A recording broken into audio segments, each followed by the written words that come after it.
Part two. Okay.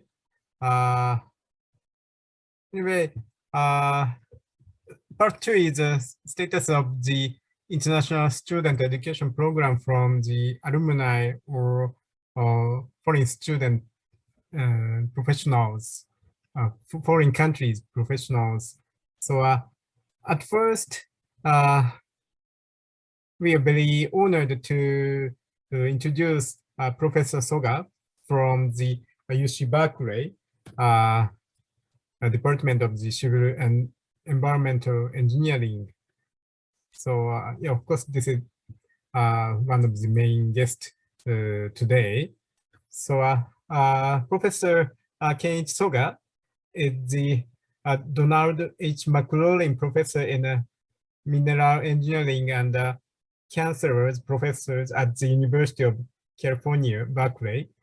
He is also a faculty scientist at Lawrence Berkeley National Laboratory.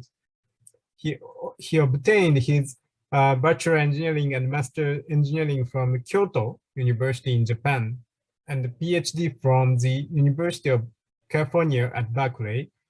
He was Professor of Civil Engineering at the University of Cambridge before joining UC Berkeley in 2016. He has published more than 450 journal and conference papers. His current research activities are infrastructure sensing, performance-based design and maintenance of infrastructure, energy geotechnics, and geomechanics. So, Professor Soga, are you ready for presentation? Yes. Yeah. Sekimoto Sensei, thank you very much for your kind introduction, and thank you very much for having me for this particular symposium or workshop that you're having. It's been, as I left Japan about in 1989, which is more than 30 years ago. So it's being out of the country. Sometimes I go back. I haven't been back to Japan for 2 years because of the COVID, but always looking forward to go back. And sometimes I go to Tokyo University, and then the professors are always kind to host me. So I like to return something, but I can't do directly in person right now, but hopefully this virtual presentation gives some sort of thoughts of what I'm thinking about international activities. So let me share my screen. Would that be okay? Yes, of course, okay. So if I share my screen, okay. Do you see my screen? Yes. Oh, okay. So I'm Kenichi Soga from University of California, Berkeley, and I thought it'd be good to give you where Berkeley is to start, where I live at the moment. So this is the California. This is U.S. on the west coast of the U.S. We have a state of California, and my university is in Northern California, close to San Jose or San Francisco. And then this is where I live.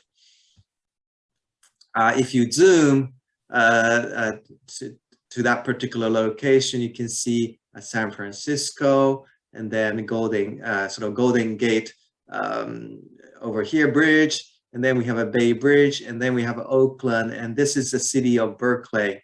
And then we have a Richmond and other cities all over here. So you can see, we call it the Bay Area because there's a bay over here, which is connected to the Pacific Ocean. For those civil engineers, and of course in living in Tokyo, you'll be interested in earthquakes, and we also have a lot of earthquakes. We haven't had a big one recently, but in 1989, when I went to Berkeley, there was a big earthquake called Loma Prieta earthquake, where the epicenter was over here, and this is where San Andreas Fault moves. Sorry, I should use my pointer. That may be easier. So this is San Andreas Fault. Now, there's another fault system called Hayward Fault that goes along here, and that goes right under our Berkeley campus.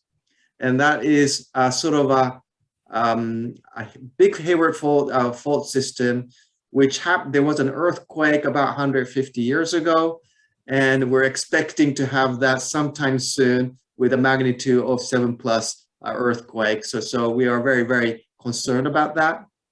At the same time, you can see that there are a lot of sort of a forest area, and more recently we have a lot of issue of what we call wildfires.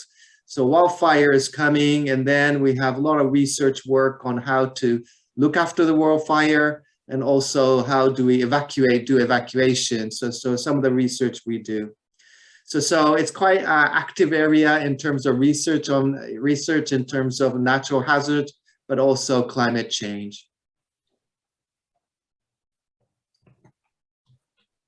Now, just to zoom in right over here, which is our campus. If I zoom over here, this is our campus, and you can see we have an American football team, so you can see a California Memorial Stadium.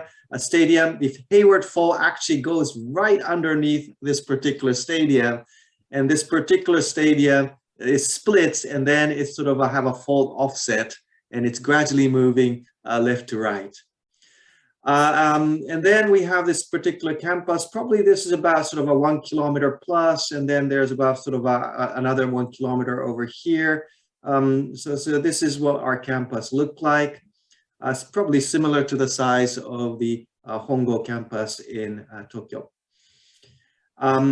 You see, the civil engineering department is right over here. So this side is south, this is north, and then this is where most of our engineering colleagues stays. And there's some iconic sort of, this is the tower that we have, which is right over here in the middle of the campus.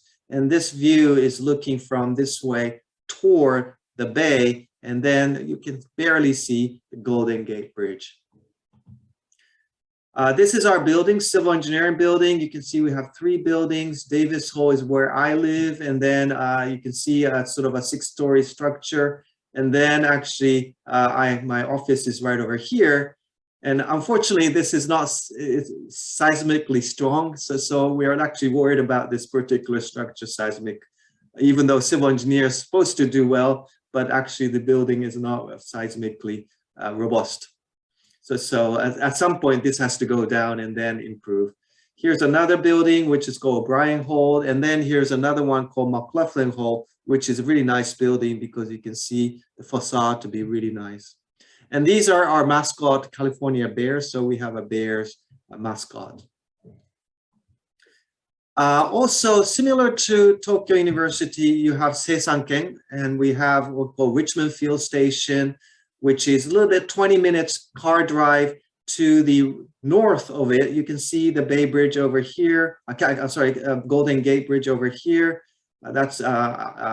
This is Angel Island, and then you can see some of this. In this particular property, we have different facilities. Like here, it's a shaking table that belongs to Pacific Earthquake Engineering Research Center. We have a simulation center. Institute of Transportation Studies, and we just launched a new center, which I'm heading, called Berkeley Center for Smart Infrastructure. So this is what we do, and so whenever you have time, if you do happen to come to Northern California, please visit us, and I look forward to seeing you there. Just giving a little bit of sort of statistics of our international students within the campus, and I'll talk a little bit more about civil engineering. But you can see that our international students, the total number, including undergraduate and graduate students, it keeps on going up for the past 15 years or so. Our total number of students is 45,000, and then our students from international is about 7,000 or 8,000. So it's about 17% of our student, for the total student, is international. Whereas if you look at graduate students, we have about 1/3 of it is our graduate students. And then you can see that it's sort of going like that. And we have an initially big jump recently because of the COVID. Students didn't come, and then they came. So we recruited more over here. But then you can see that as a whole campus, our international students is about 28%. So 1 in 4 students is international students. And then this one shows where the programs, what kind of programs they come to study from abroad. And just looking at sort of a master program, of course, the MBA and then law school is quite high. But then after that, there are a variety of engineering applicants and then students. For industrial engineering operational research, we call it IEOR, which is really do a lot of computer related data analytics, mechanical engineering, electrical engineering, computer science, and then we have a civil engineering. And they're very similar in the numbers. So we do have a lot of civil engineering students. At the same time, in doctoral students, you can see they're very, very engineering oriented. You can see electrical engineering, computer science, which is high, but at the same time, civil engineering, we have about 100 students every year. Where do they come from? So you can see that number 1 is China, which is sort of 36%. But we have students from India, Korea, Canada, Taiwan, and Japan. Japan sits number 6. And then we have many people from the Asian countries, but also Canada. And then you can start to see some of the European countries as well. I'm just listening to the program that the University of Tokyo has, and we do have some sort of a community, not for civil engineering, but this international house is one of the community that many of our international students join in their first year as a dormitory. So this is a dormitory, and then they can get together and then start learning about the life in Berkeley. It's really the mission is to foster intercultural respect and understanding, lifelong friendship and leadership skills for a more just and peaceful world. So you can see there is a community over here for some of the students who do join this particular international house activities. Now within the civil engineering, this is our website, so you can have a look and then click what we do. So we have undergraduate student 383. We have more graduate student 484. Female student is about 40%. It would be good to bring it to 50%, but it's coming close to 50%. And our international graduate students, out of 484, half of them are international students. So in civil engineering, very internationally, meaning that 1 in 2 students is international student. We do have an international office. So I was sort of looking at my website that we have in terms of international office and then comparing what University of Tokyo program is offering, Todai program is offering, and trying to see any differences. And of course, both programs are good and therefore difficult to differentiate because you are doing very good things. So when you I looked at some of the things like looking at the academic part. So I look at the students and then click this and then go to the academics. I see this sort of thing popping up as a first page of the academics. And obviously the first one says UC Berkeley academic system and norms, which really talk about what is the Berkeley system is going to be like. So coming from abroad, you want to know what is the US system and then how it works. But then the second one is interesting. It says academic integrity and support, advising, advisors. And then when I look at this particular one and click this particular one, it sort of talks about academic integrity and support. And this is where I think it's very important. Something that is where we really take seriously is the academic integrity. So as a member of the UC Berkeley community, I act with honesty, integrity, and respect for others. So you have to sign for this particular integrity honor code. And then it really talks about a academic dishonesty over here. And then it goes to plagiarism as a first part of it, implying that if you come from different cultures, you always have a different ways of looking at things. And when you do your work together with your friends, sometimes the different cultures allow you to do different things. But at Berkeley, we do have our own way of doing things, and then how the academic integrity is.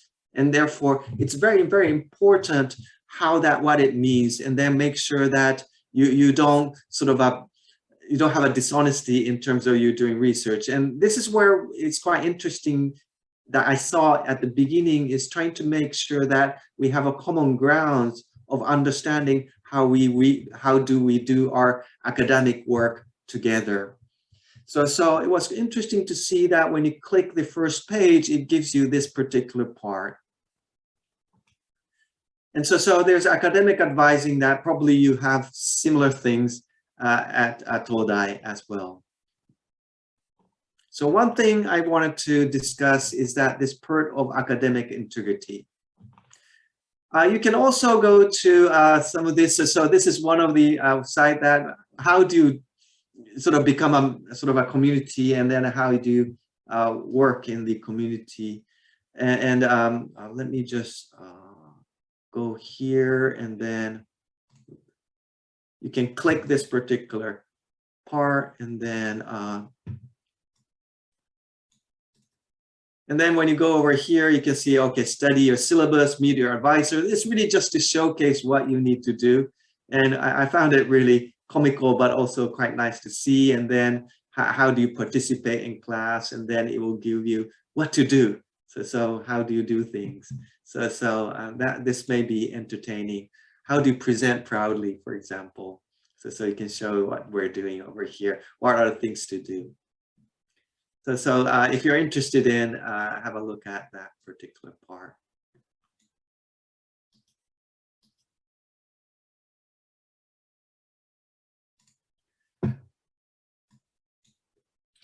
And then, oops, sorry.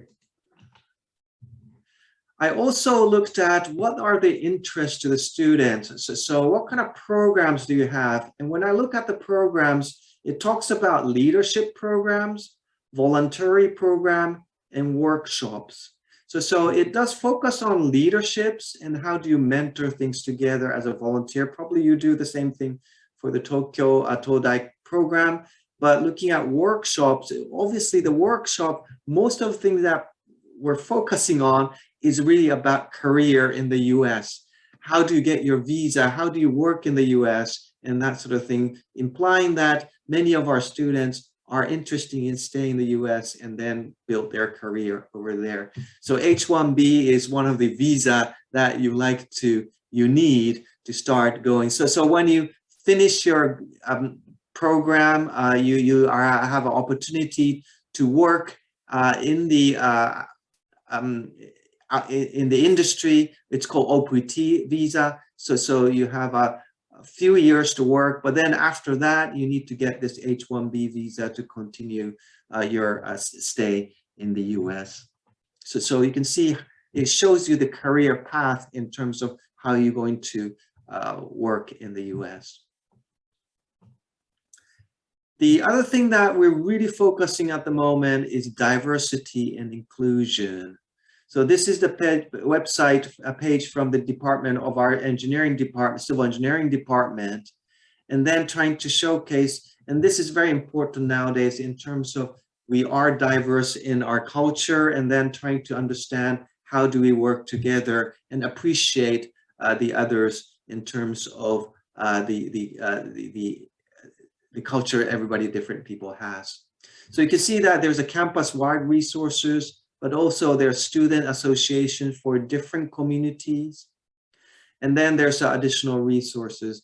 And I just wanted to say that this is something that we're really focusing on at the moment, not only within our students, but also within the community or where you live, and trying to appreciate the diversity, but inclusiveness and also equity and the community level. So this is coming not only in terms of understanding the culture, but because of our US is very, very diverse in the backgrounds that everybody has, and therefore this is also coming very strongly in our research as well. So whenever we do research, we really need to start thinking about, does civil engineering that, for example, the bridge we make, did it create a diversity it creates an issue in diversity, meaning that this bridge may be going on pretty good, but then maybe in 10 years, 20 years, it moves the people in a certain way. It started to create some sort of a differences in the culture, and then trying to make a social divide, which you don't want to have. So civil engineering is a little bit transforming, not only in terms of hard engineering, but thinking about how do we deal with diversity and inclusion. So in summary, what I wanted to do today, I'm not sure I did my best, but then I wanted to talk about three things: academic integrity, diversity, inclusion, community, and equity, and then the workforce development in relation to diversity, inclusion, community, and equity, but also how do you get a job in the US. So that's all I have for today. I'm not sure that's what you were expecting, but I thought this may be an opportunity to see what's going on at UC Berkeley. Thank you very much.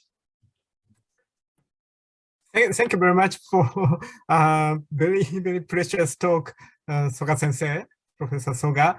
How to say, I should have so much longer time as a keynote speaker, but I'm very, very sorry to take a shorter time. So yes, next opportunity, we'd like to invite again.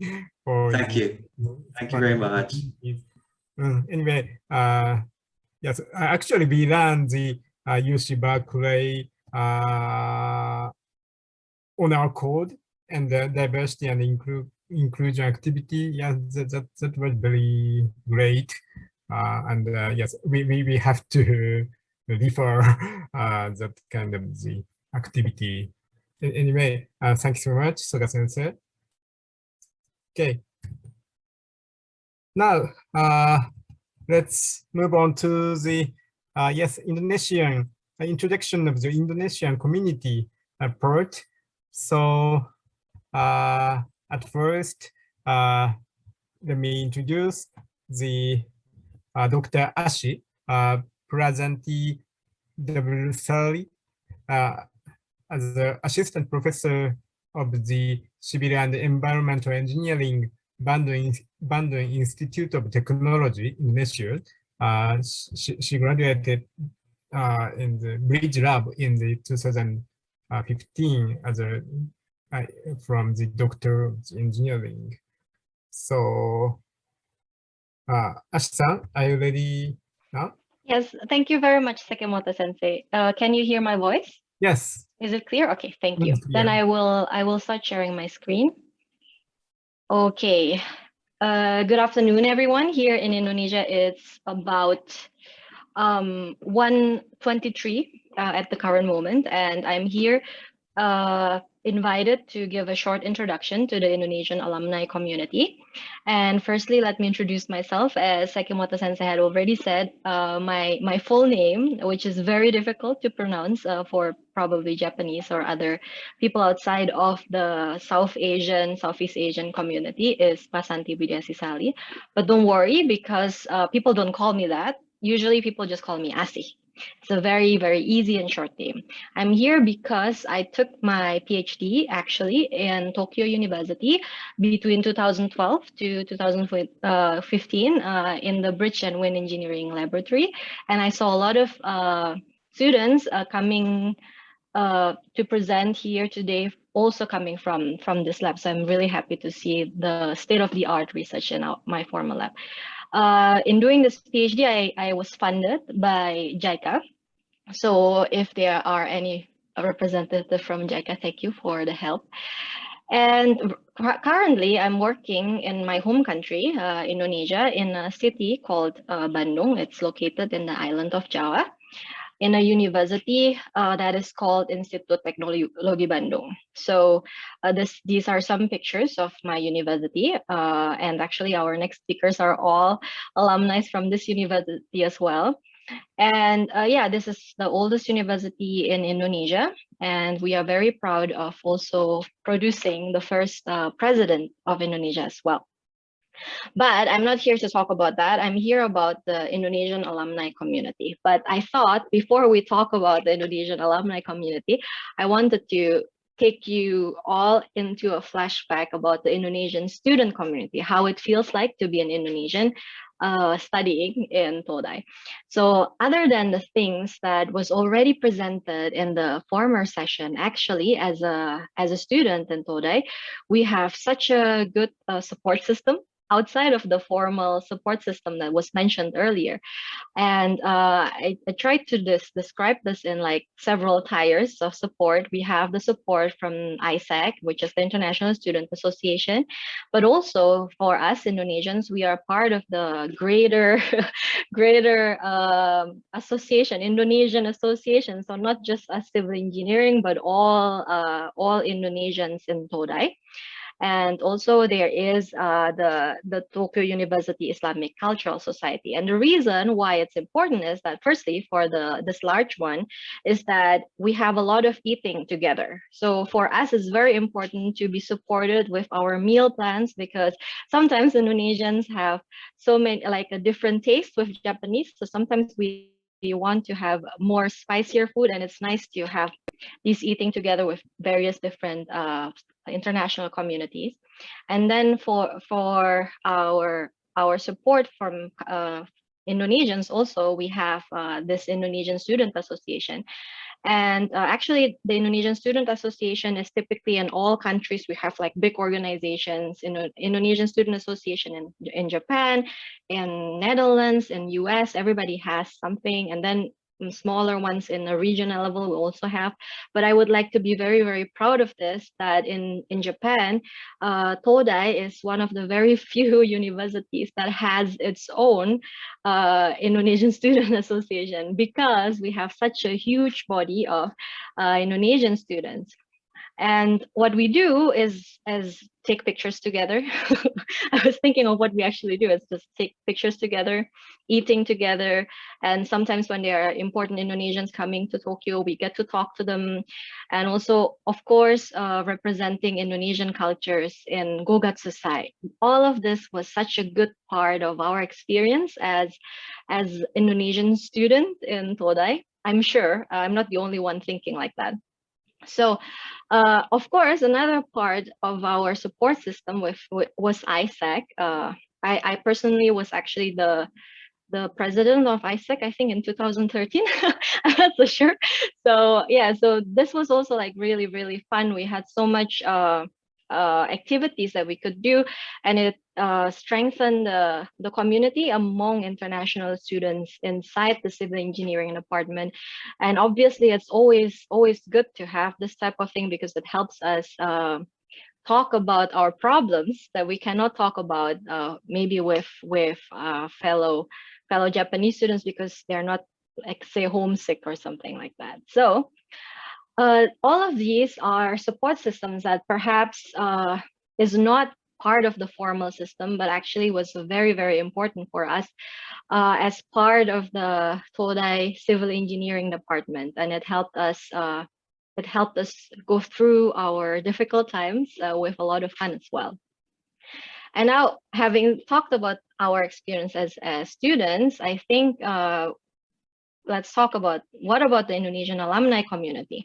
Actually, I looked at the data and I was actually quite shocked of the international alumni distribution. And it turns out that Indonesia actually is the third largest alumni community. So with about 63 graduates from Indonesia, we are the third after China and then Sri Lanka. So I thought, wow, that's a large number of people that maybe not, I don't know all of them, but with the help of my friends, we tried to look into where everybody is.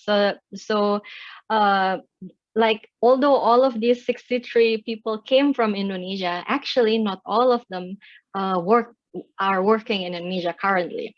So here I tried to put a map of Indonesia and see where a lot of our alumni are, currently. And as you can see, there's also like a huge dot over here, which is like working abroad. We have also some of the Indonesian alumni working in the UK, in New Zealand, in USA, in Australia, and also obviously in Japan. So it's really, really exciting. And even though right now the Indonesian community doesn't really have like a formal structure to invest, like have events, but I think we are all looking forward to, because we only at this moment I was only able to get a database of about 25 out of the 64 alumni members. So it means that there are so many more out there who actually share the same spirit as we have. So actually looking forward to activating the Indonesian alumni community after this. So let's just be like the first step. But before I stop my part of this presentation, I'm sure I don't want to take so much time as well. I wanted to actually end with what we learned in Todai. This is one of the things that I think a lot of the civil engineering graduates from Todai like to talk about when we talk about our experience back in Todai. And I want to start with my experience. So when I went to Todai, before I went to Todai, actually the way I looked at civil engineering was like this. If anybody had asked me, what is your work? I would explain to them, I am in civil engineering. And what we do is like, we are a discipline that deal with the design, construction, maintenance of all physical, natural built environment. And then I would point at the structures that civil engineers do, which is like public works, roads, bridges, canals, dams, airports, sewage systems, pipelines, railways, everything. This is basically what I would say, which would be what Wikipedia says is civil engineering. And if we translate that into Japanese, yes, I also studied Japanese a little bit. The translation for civil engineering is actually Doboku Kogaku. And if we translate that, that's going to be civil engineering. But if we try to trace back our Japanese memory, we remember that these are actually a combination of two kanjis, soil and tree, right?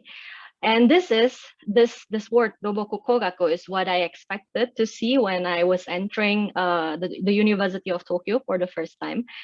On the top of this gate. But as you all know, we don't have this in front of our gate. Instead, what we have is the Shakai Kiban Gaku, and it's like a Japanese translation of that. If we break it down, it's the study on the base of society, right?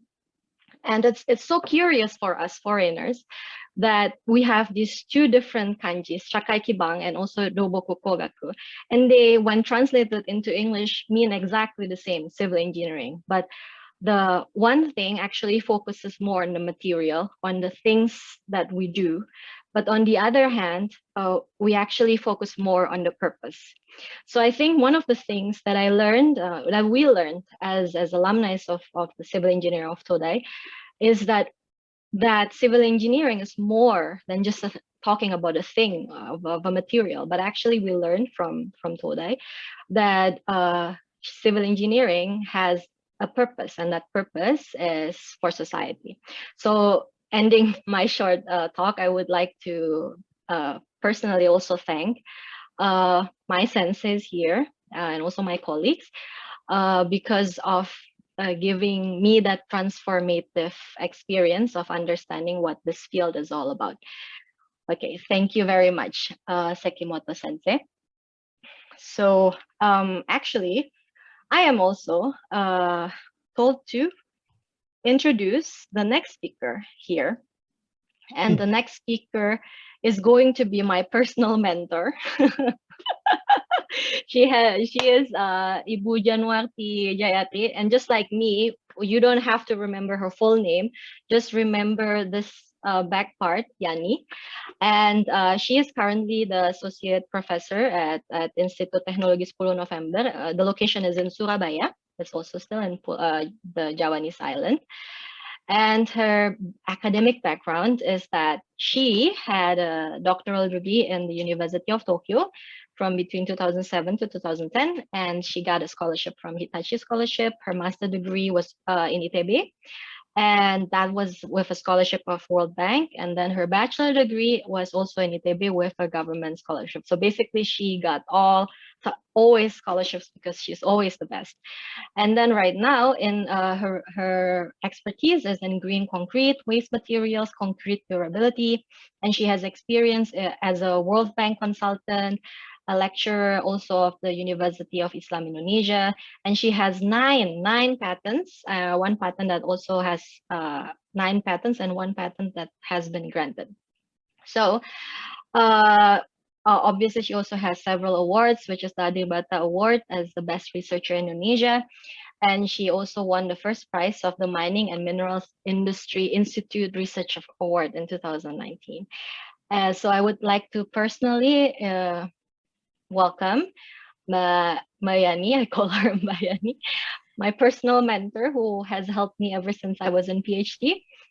Please, the floor is yours. Thank you very much. Watashi no daisuki kohai, Asi-san. Sekimoto Sensei, can I just start my talk? Of course. はい、ありがとうございます。Let me share my presentations. Is it visible now? Yes. Okay. Wait a moment. I hope the internet connection is good today. Yes, good afternoon, everyone. Konnichiwa from Indonesia. Thank you for the invitations to attend this great event, Sekimoto Sensei and Kato Sensei. This is one of the best moments in this year where I was so happy to prepare the slides and much happier to share it with you today. My name is Yani, as introduced by Asi-san. I was graduated from Concrete Laboratory under Professor Maikawa's supervisions. As the organizing committee asked me to give a small talk, let me share my perspective about Todai Doboku. Some of you may have same feeling with me. Everyone who graduated at the same batch with me in 2010, 12 years ago, might have still remembered the Japanese poetry. I was helped by my beautiful Japanese sister.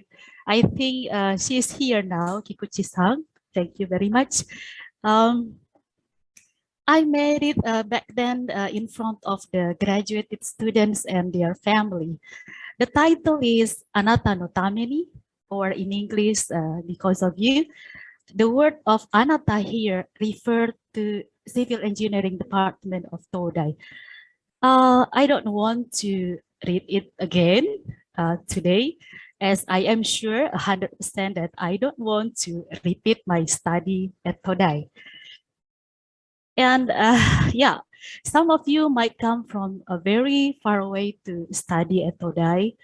For me, it took about 12 hours by airplane from Surabaya to Tokyo.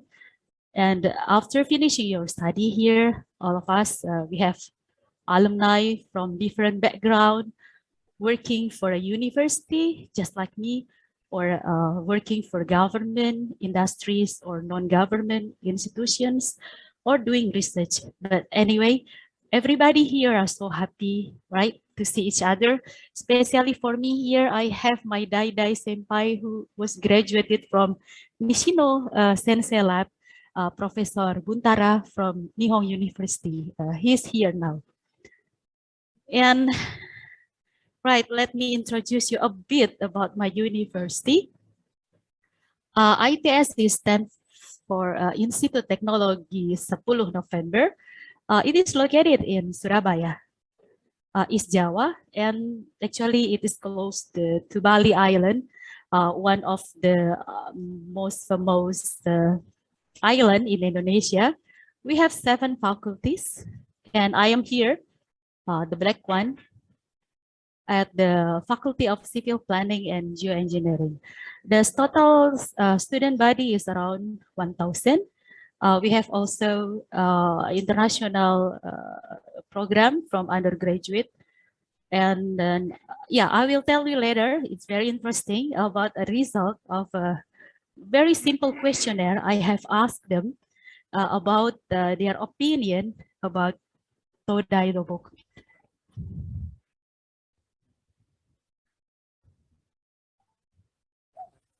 Mbak, nggak ada suaranya, Mbak Yani, punten. Yes, sorry. Okay. This one? Can you hear it now? Nggak, Mbak, mungkin harus di-share ulang, terus di sebelah kiri bawahnya di-share sound.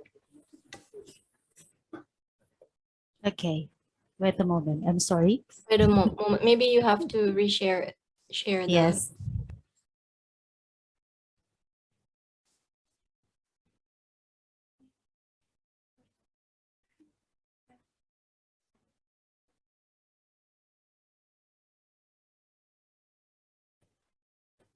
Is that okay now? Not yet? Belum, Mbak. Okay, No. anyway, this is I will tell about the information about the student. I have 2 students here, actually alumni from ITS. One of them said that they don't want to continue their study to Tokyo University because he has his own family business. And the second one, and she said that yeah, her opinion about the alumni of Todai Dogoku. Yeah, you can see the subtitle here.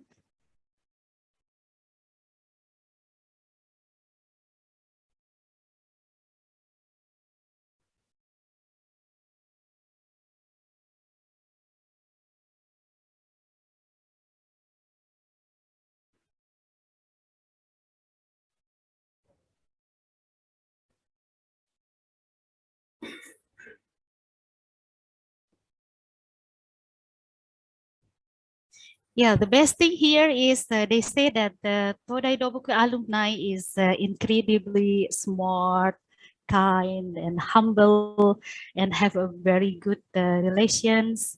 And yeah, actually, this is under my expectations. I think that they don't know everything about the alumni of Tokyo University, but actually they know from not from me, but from other informations. Okay. Sometimes people ask me why I risk my life to study very hard at civil engineering of Todai. Yeah, this is my motivations. Of course, so you may have a different answer. The first one for me is because of the professor. I was lucky as I was selected by Maikawa Sensei as one of his students. He is a very, very kind and great professor. Then I was even much luckier because I was supported by Hitachi Scholarship that support me even after I finished my study. Then FSO provided a clear informations, and all of them were encouraging, and the homepage at that moment is very informative. Then I could find detailed information about the student in Concrete Lab homepage.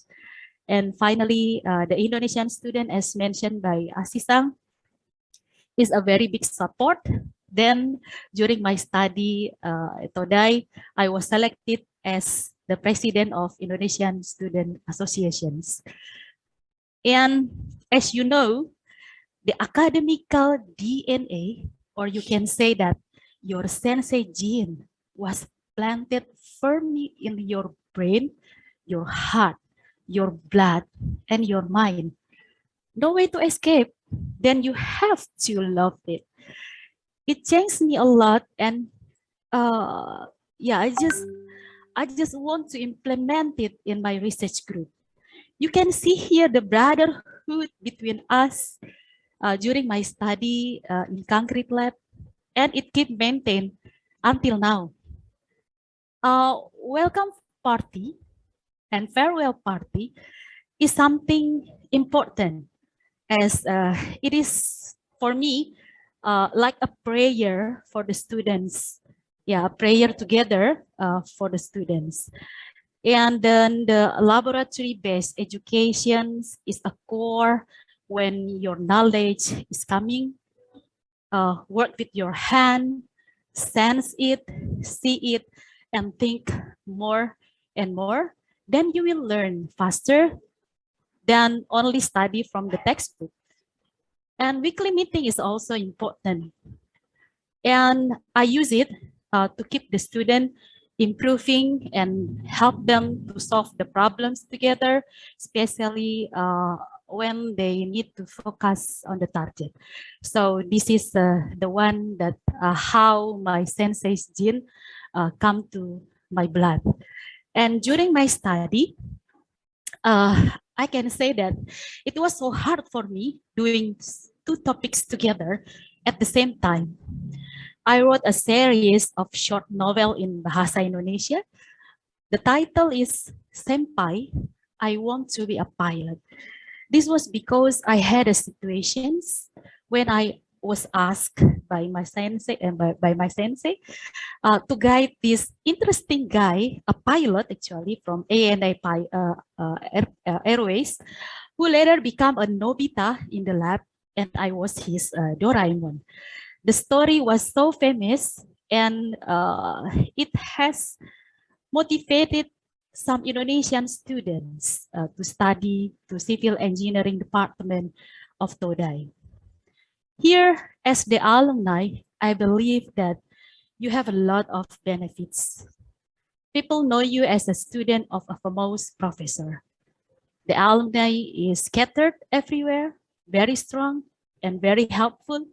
If you have a trouble, your friends are ready to support you. Here I can invite my sensei to Indonesia. I can collaborate with alumni to perform an international event in Indonesia and easily making an MOU with Japanese universities and many others. Of course, you can see the map of Japanese train here. Levels of hardship come to me when I return to ITS after finishing my study. If you feel that you might got lost inside the Shinjuku stations, yeah, I think that's the similar feeling. Back then, a lot of work as I wanted to die because I was too tired and there is no way to read a paper or doing my hobbies, especially in Indonesia. I have to become a superwoman because of the system makes the lecturers to teach and doing research, serve the community, and yeah, much more administrative works at the same time. In Japanese, I can say "totemo mendokusai desu." Another thing is sometimes I couldn't implement my own idea as I have to follow my seniors who has already made the roadmap. So I need to compromise. Then this is a compromise between three things: my dreams, my hope, and my limitations. My solutions here that I have to understand. And the challenging is a booster, like a vaccine. So I don't ever think about staying in a comfort zone for too long. We have to keep moving. Then to increase the confidence, I made a small group and keep improving with them. I even started my YouTube. Now I am a YouTuber too. And the channel name is Sipiru in Indonesia, and Civil, Sipiru Aisteru, to help civil engineering students in Indonesia during the pandemic to study online. We have more than, I think here is 6,000, more than 6,000 subscribers, such a very good information here, because the channel is a very, very serious. I keep in touch with my best friends and share news with them, or even sending my students to them. And another one, and this is very important, we cannot force people to ask them return to their home country. Let them happy with their choice, then they will be very happy to help us from abroad. Okay, as I promised to you, here's the result of a simple questionnaire I got from 146 students of mine, from undergraduate students to PhD students, about the Todai Doboku. About 3/4, like 76% already know about Todai Doboku. They got informations from lecturers, maybe from me, and also from website, from YouTube, of course, and maybe from family members. The rest are because of the holiday or Japan or watching Shinchan cartoon. I don't have any idea about the Shinchan cartoon, and maybe others informations. Then when I asked them about their interest to study at Todai, more than 80% said yes. Mostly because the reason is Todai is the best university, or because they want to study more and visit Tokyo, or motivated by supervisor. Anyway, there are many good reasons here. And this is the last questionnaire.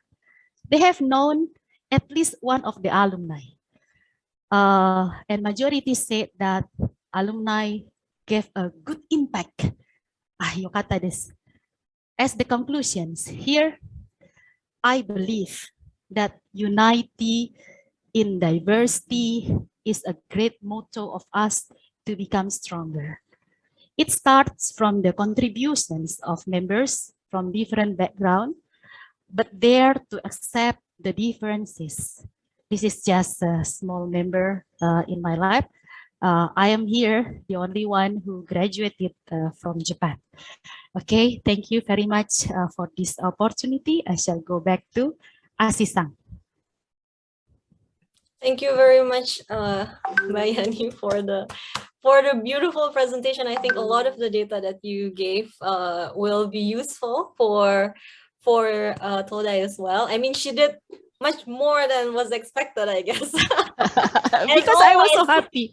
Because I was so happy to prepare the slides. Thank you very much again. Thank you. Yes. So perhaps I am now here to introduce the next speaker. So actually, Sekimoto Sensei asked me to get 2 speakers for today, and we wanted to provide you with like 2 different types of alumni. The alumni before that you saw, Mbak Yani, we call her. It represents our academic alumni, the person who after graduating then continued to be a lecturer, and as she said, the research DNA is inside her. And this is completely true, as I can vouch for her. But not all of the Todai alumni actually become lecturers, and that's really well so. So our next speaker is a person that is actually representing an alumni that started then working as an engineer, and actually he's like he was studying while I was in Todai as well, but now he's probably career-wise already so far ahead. So I'm glad to introduce you to Masro Abdul Ghani, but we call him Ghani. And he was a graduate from Tokyo University for taking his master's. I think he graduated in around 2014, he graduated he started in 2012, and then he graduated in 2014, after which he started working in Shimizu. And before that, I've known him from a long time ago, because we actually went to school in Bandung Institute of Technology together as well. And the next part of the next chapters of his life, I think he would like to introduce by himself. So Ghani, please, the floor is yours. Okay, thank you, Asi, for bridging to my session. Let me share my screen first.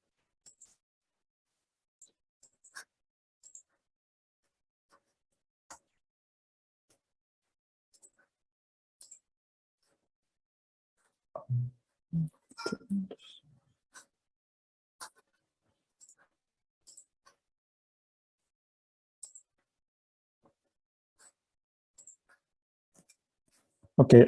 good afternoon, everyone. Good afternoon, my respected professors, lecturers, and staff of University of Tokyo Civil Engineering Department, and also Professor Soga. Good afternoon, and my fellow speaker now, Professor Riani and Dr. Asih. Also, fellow alumni from Department of Civil Engineering, and also student of Civil Engineering Department. Good afternoon, everyone. So thank you very much for this opportunity to be invited in this event. So yeah, I'm also happy to return to University of Tokyo, although actually we are 1,000 kilometers away. And as scheduled, so I'm going to present these topics about reflecting on international student education programs from working in Japanese companies. Yeah, as Dr. Asih mentioned, so yeah, I was starting my education in Indonesia in Bandung Institute of Technology. I started 2006 and graduated 2011. At the time, I was taking a thesis titled Soil Improvement. It's more to geotechnical sub-major.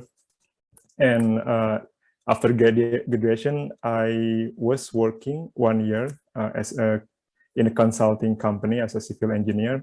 And 2012, I got a Max Scholarship Award and start to study in University of Tokyo. So I did research in unsaturated soil mechanics area at the time about landslide mitigation under supervision of Professor Uchi Murataro. Now he's in Saitama University. And then just after graduation, I was immediately joined one of the construction company in Japan, Shimizu Corporation. At the time, there was, I think, international job fair in our university. Then luckily or fortunately, I can join this company to start my journey in industry. So I start my career as design engineer, and at the time I was assigned in Singapore. So I start the project in MRT. In MRT, we built Thomson Line T207, and starting from that point, most of my work actually in underground. So also you can see our TBM machine just right behind me. This is our machine that we use in Ho Chi Minh City. So in the same year, I was transferred to Vietnam, also still working as design engineer in this Ho Chi Minh City Metro project CP1B. And then basically we design this structure. So this project is designed and built. So we also responsible for the design. And just after design complete, and I was reassigned to another project. But yeah, fortunately at that time there was a Jakarta MRT project just going to start. So I was reassigned to Jakarta in 2019, and then from 2020 I was working in Jakarta MRT project as chief design engineer. So I'm now supervising like 5 engineers under me, and also just continue the work in the design and build project. So here is my LinkedIn if you want to connect later. And okay, in this occasion, I'd like to start from the point that we share the similarity. I think some of you already like have some thought or starting to think like after graduation, like what will you do, or what will I do, and how would I feel? To be honest, this is my personal opinion. So after graduation from master's, and after deciding that I'm going to take a career in industry, I feel like some fear and anxiety because I will face like new environment, different from academia, and also new system. And then at the time, I was asking myself, am I capable to do or to solve some problem later? Because yeah, what I did, yeah, just like study in the classroom and do research. So I was like, I feel like anxious at the time. Maybe some of you also have the same feeling. Please raise your hand if you have.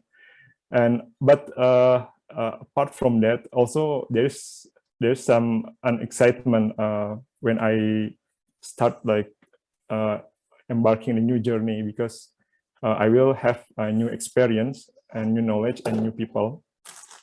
Then I think these two feelings are predominantly like appear in myself at the time. So in this occasion, I will share my experience after this point when I take a journey in the industry, and hopefully you can get some insight and know like what to do. And okay, next slide. I want to share some experience. Like, how does it feel working in a Japanese company? Basically, I think in other company also, not only Japanese, we may face the same things. But since I'm working in Symposium Corporation now, so this is what I get like from my opinion. So when I started joining Symposium Corporation, and up to now, I'm observing that there are some unique unique identity of the Japanese company.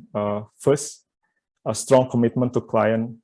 I really like admire in the beginning like the system and the culture. I think this one also influenced by a general like Japanese culture, because when doing some job, our company, or I can say like my mentor, always like showing a strong commitment to client. Like when we promise to do something to be completed within certain period, so we need to do like everything to achieve that, because at the end of the day we have to maintain our credibility. I think this is the point that what Japanese company consider as its core.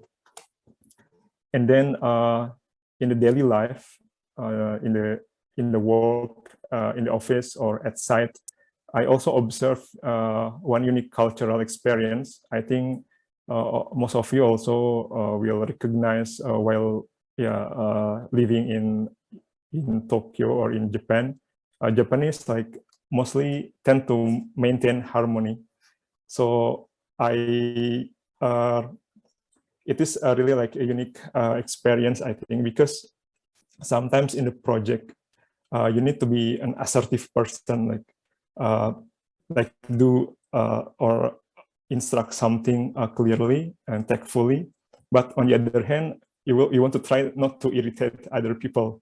So here, like I'm thinking that in this kind of circumstances, we need to devise careful, but still effective, maintain effective communication between your colleague. And then also I observe in Japanese company, or at least in my company or in my project, I rarely see like politics in office. So I can say like it seems there is less politics, because I also observe a very strong teamwork here toward our collective objective. And if something happen at site or in the work, like somebody make mistake, I don't see like the first things to do is blame me, but everybody check their own responsibility and try to correct it immediately. So I really impressed on this culture also. And I think this is one of the positive points from this culture. Also, we already understand, I think, based on daily life in Tokyo, we can see so sophisticated infrastructure, have been built everywhere, and here also in my daily life at work. So we will ensure like high quality of work, and this one I observe yeah, during my experience in Shimizu, because everything anything like we do, anything we create, we always do detailed check and multi-layer check. Sometimes it takes time to produce one design or execute one activity, because we're supposed to check very detailed, and then sometimes after most of the time after we finish checking, then we pass to our superior to check and check again. So this kind of working method is really good, and yeah, just will produce, I think, high quality of work. And also, if there is any problem at site, we cannot like simply assume without fact. So always we need to find a fact. So based on my experience, we have to be careful if says like some problem happen at site, and then what is the reason of the problem? Then somebody will say, I think, I assume. So be careful of that words. It's alarming actually, because those words are not fake. Basically, we have to recheck, like find what is the reason behind that problem, and then solve it accordingly. Because in my experience also, if we overlook some small problem, usually it will cause a big problem later. At the time we found that small problem, we don't think like it will be big, but later it will clash back to us. Okay, that's my opinion on this, on working on Japanese company. And then, okay, how has my study in Todai helped me at work? At one point, actually, I was thinking, this is the left top photos is me with my apparatus in geotechnical laboratory in building #1. So I was thinking in one point, like, did my research benefit me in some way in industry? Actually, I'm afraid that the knowledge I get doing this research will just like result in nothing. But believe me, actually, there is no unused knowledge, because okay, unexpectedly the research activity that I did, or most of us do in university, will give one trait to us.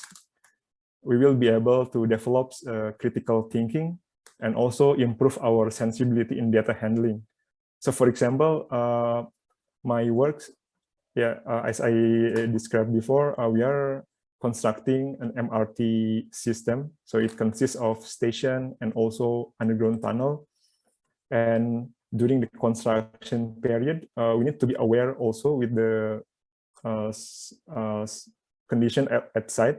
And to know this, we need to install a kind of instrumentation in the ground or in the adjacent buildings. So it's like you are driving a car. When you're driving a car, actually you can see the scenery, and then what is the your fuel level, and is there any obstacle or not in front of you.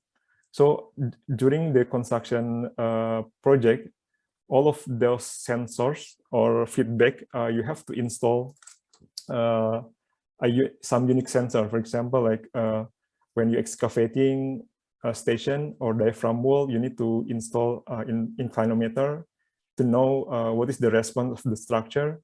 As deep as you excavate, the wall might move bigger and bigger, and what is the refuel level that you have to watch. That sort of things actually, yeah, give you some sense whether your construction progress is going well or not.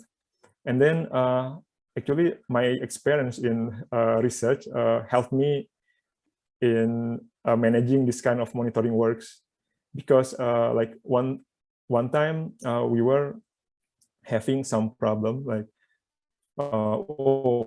there was a peculiar data. Why the settlement happens without before we do anything? And then at the time, I always I remember what my supervisor said. We always need to see the bigger picture.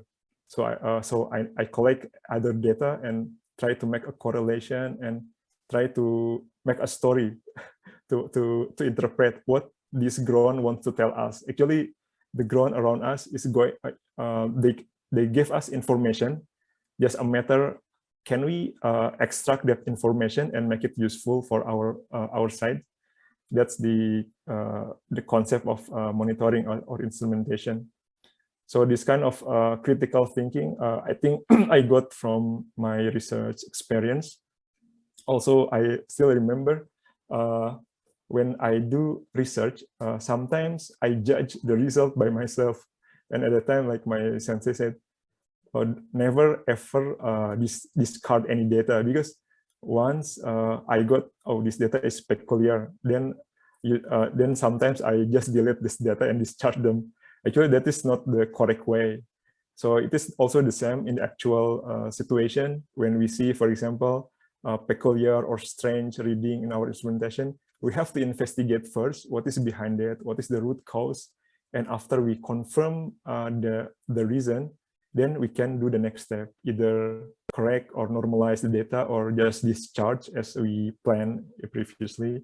So that kind of thing, yeah, I don't realize actually the research activity affect my life, like it benefit me in the real works. So I call it like from micro to macro. This is the experience I got from Todai. Oh, by the way, if you want to learn more about our project, there's an article in Southeast Asia Geotechnical Journal about this Ho Chi Minh City project. You can check it later. And then next, what is the other point that helped me at work that I got in Todai? So it is about people. People actually is the key of the project. Once we start a project, and even says like a mega project, actually you cannot simply hope to run it successfully by selecting the best contractor, best consultant, best supplier, and combine them together and just let them go, let them work. Actually, you cannot do without good communication and coordination. So it is still necessary because yeah, we are a people, so we need to know and ensure our team is bind together and can achieve the common goal. And what I experienced in Todai, there are several activities I listed here.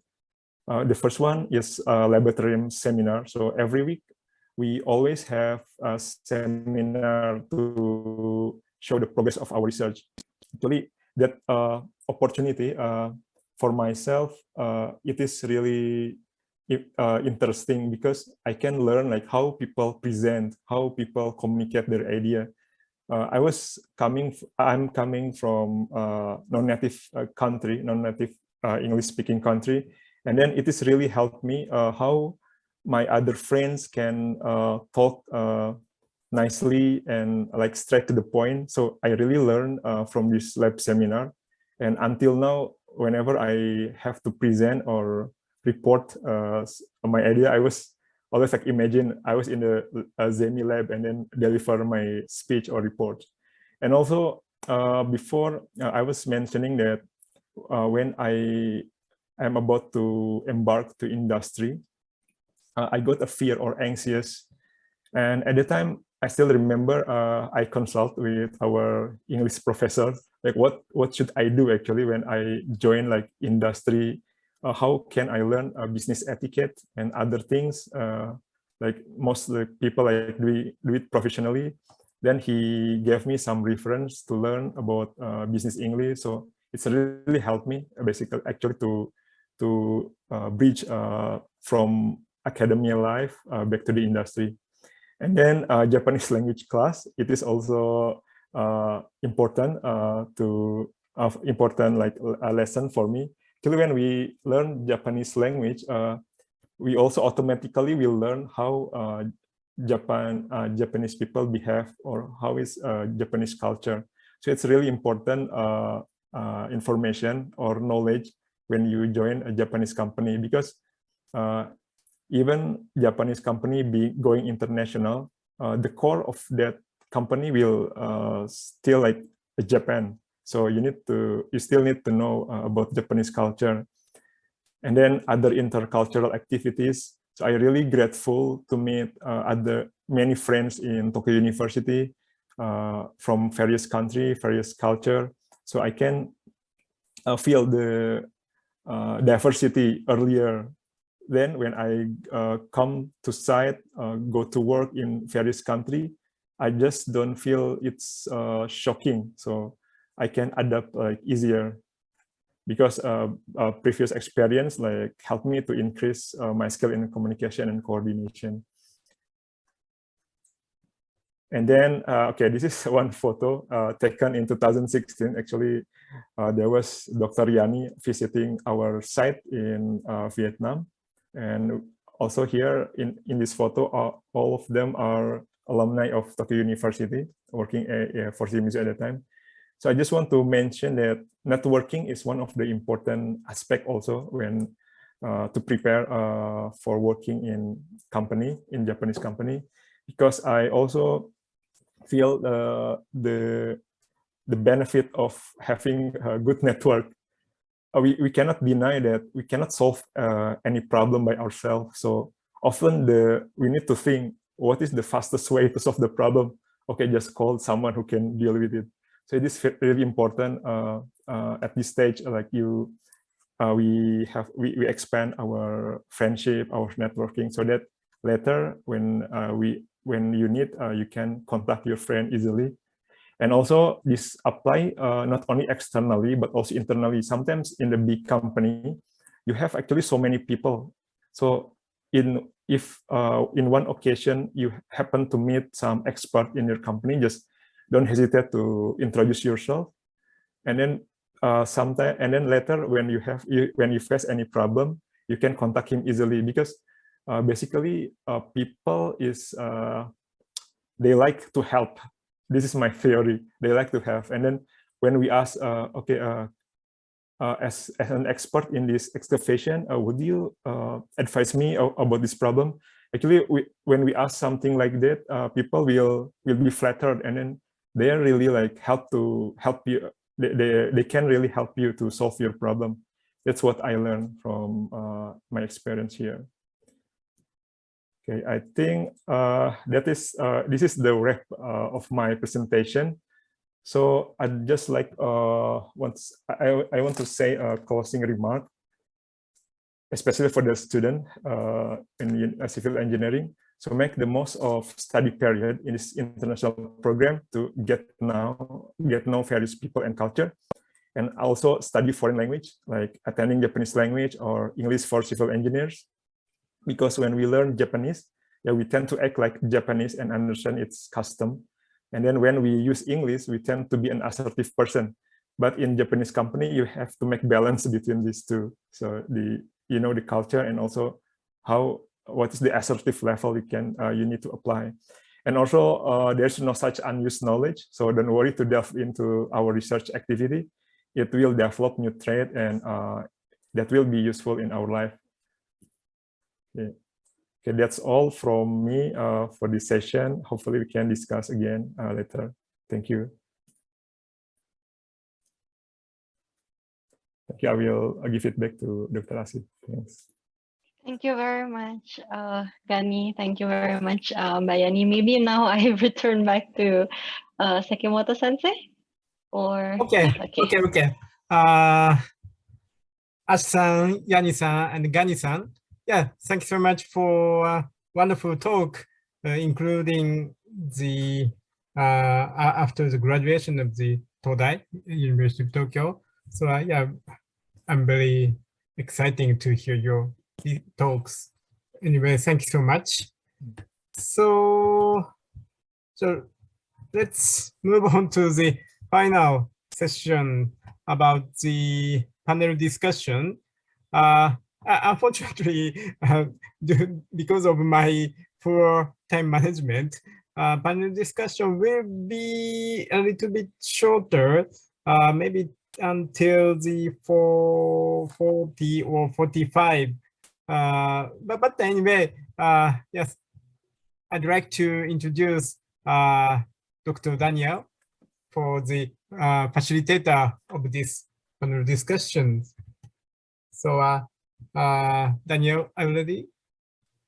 Yes, thank you very much, Sekimoto Sensei. Well, good afternoon, good morning, everyone. Daniel Del Barrio Albert, just call me Daniel. And it's a pleasure to see you, and I have enjoyed quite a lot all the lectures and all the presentations before. I think that's why also time flies when we enjoy. Sure, we will enjoy more if we are all together, but let's hope for the next year. First, before starting with the panel, I would just like to, because I think Mex was also here, and I'm actually also a graduate from this program, even though now I'm assistant professor in the International Project Lab. I'm actually studied together with Asi, with Gani, and I think I see also there Luki. So it's very nice to see you all again. And now for the panel discussion, even we will have a bit condensed panel discussion. What I would like is divided maybe first. I would like if each of you who has given our vector lecturers, if you could give us one key message on some way in which you think, what do you expect about in which way we can improve the international program? I think we have a very good one, I would say, but we can always aim to improve and to find new ways. So if you could have one message, and then we will move from some reflection. Also, anybody, any of the participants, please, if you have anything that you would like to talk, or you like to make any question, of course you can write in the chat, or you can raise the hand, and I will give you the floor. Then maybe I'm not sure if I think Professor Soga, if you are here, I would just like if you could just one message in 1 minute, or some ideas that you will have.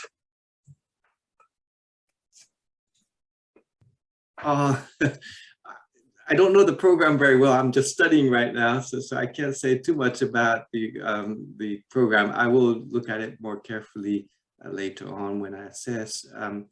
But I think I enjoyed listening to a variety of sort of our colleagues talking about different things, and then how enjoyable they had in their time in Tokyo, studying at Todai. So that was very, very positive, I thought. So it's very difficult to find any negatives throughout the discussion.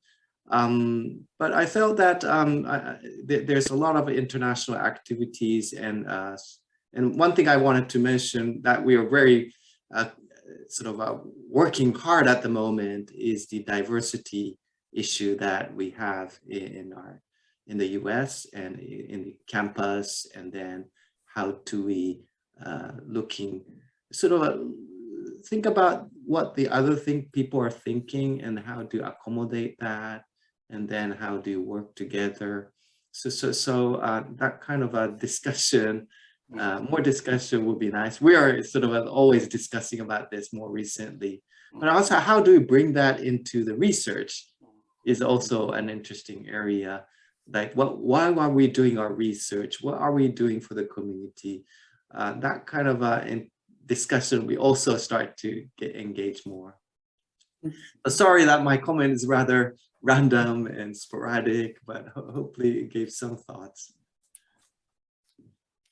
Thank you very much. So as I say, I totally agree. We always have also the same discussions here on how to make it. I think we all do, but we still need to do more, and we need to do better and be more smart on how we do it. Thank you very much. Then maybe Asi-san, if you have any kind of, if you can illustrate Daniel, still remember me? Yes? Of course. Okay, so I think the question was what like an input, was that the question more? It's expectation of the program. You have graduated, something we can improve, or something that you would like to see. Any message, not only for the students, but for us to make our program even better. Okay. Okay, so I think this is we had this discussion with the students association last year that I think I had a wonderful experience at Todai. I mean, looking back, I had a wonderful experience. Obviously, when I took my PhD, it looked quite differently. I think I was full of complaints when I was studying, but now that I think back about my PhD times, I was like, it was so nice.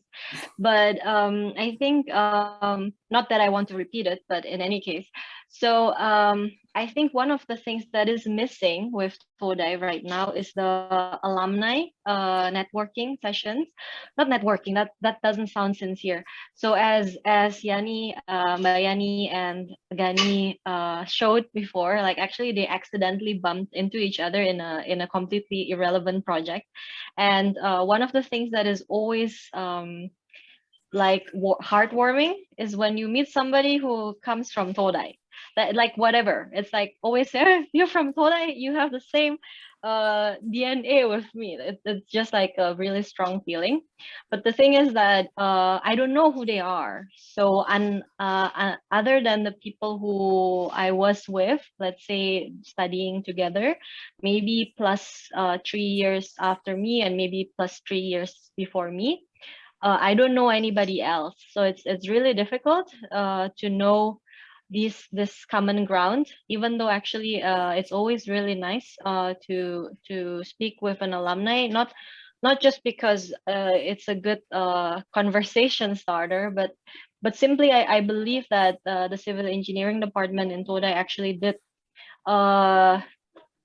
teach us certain fundamental things that are different with other places. Actually, I had discussions with other people, and they don't think the same way as we do in terms of like civil engineering being about purpose than it is about the material things. For instance, that's not a common way of seeing the problem. So it's always nice to meet people who share the same feeling of understanding. So one of the things that I already mentioned maybe a year ago, and which brought us to this meeting today, is that is it possible to strengthen the alumni association so that everybody can benefit, not just us the alumni. It's also really nice to meet students, because I can see that they're struggling sometimes, but it's okay. 5 years from now, you're going to be happy. So maybe that's also like a motivation for the students and also for us to remind us where we come from as well. So maybe that's from me, Daniel. I return it back to you. Thank you very much, Asi-san. So actually, you can consider yourself invited to the alumni seminars organized with.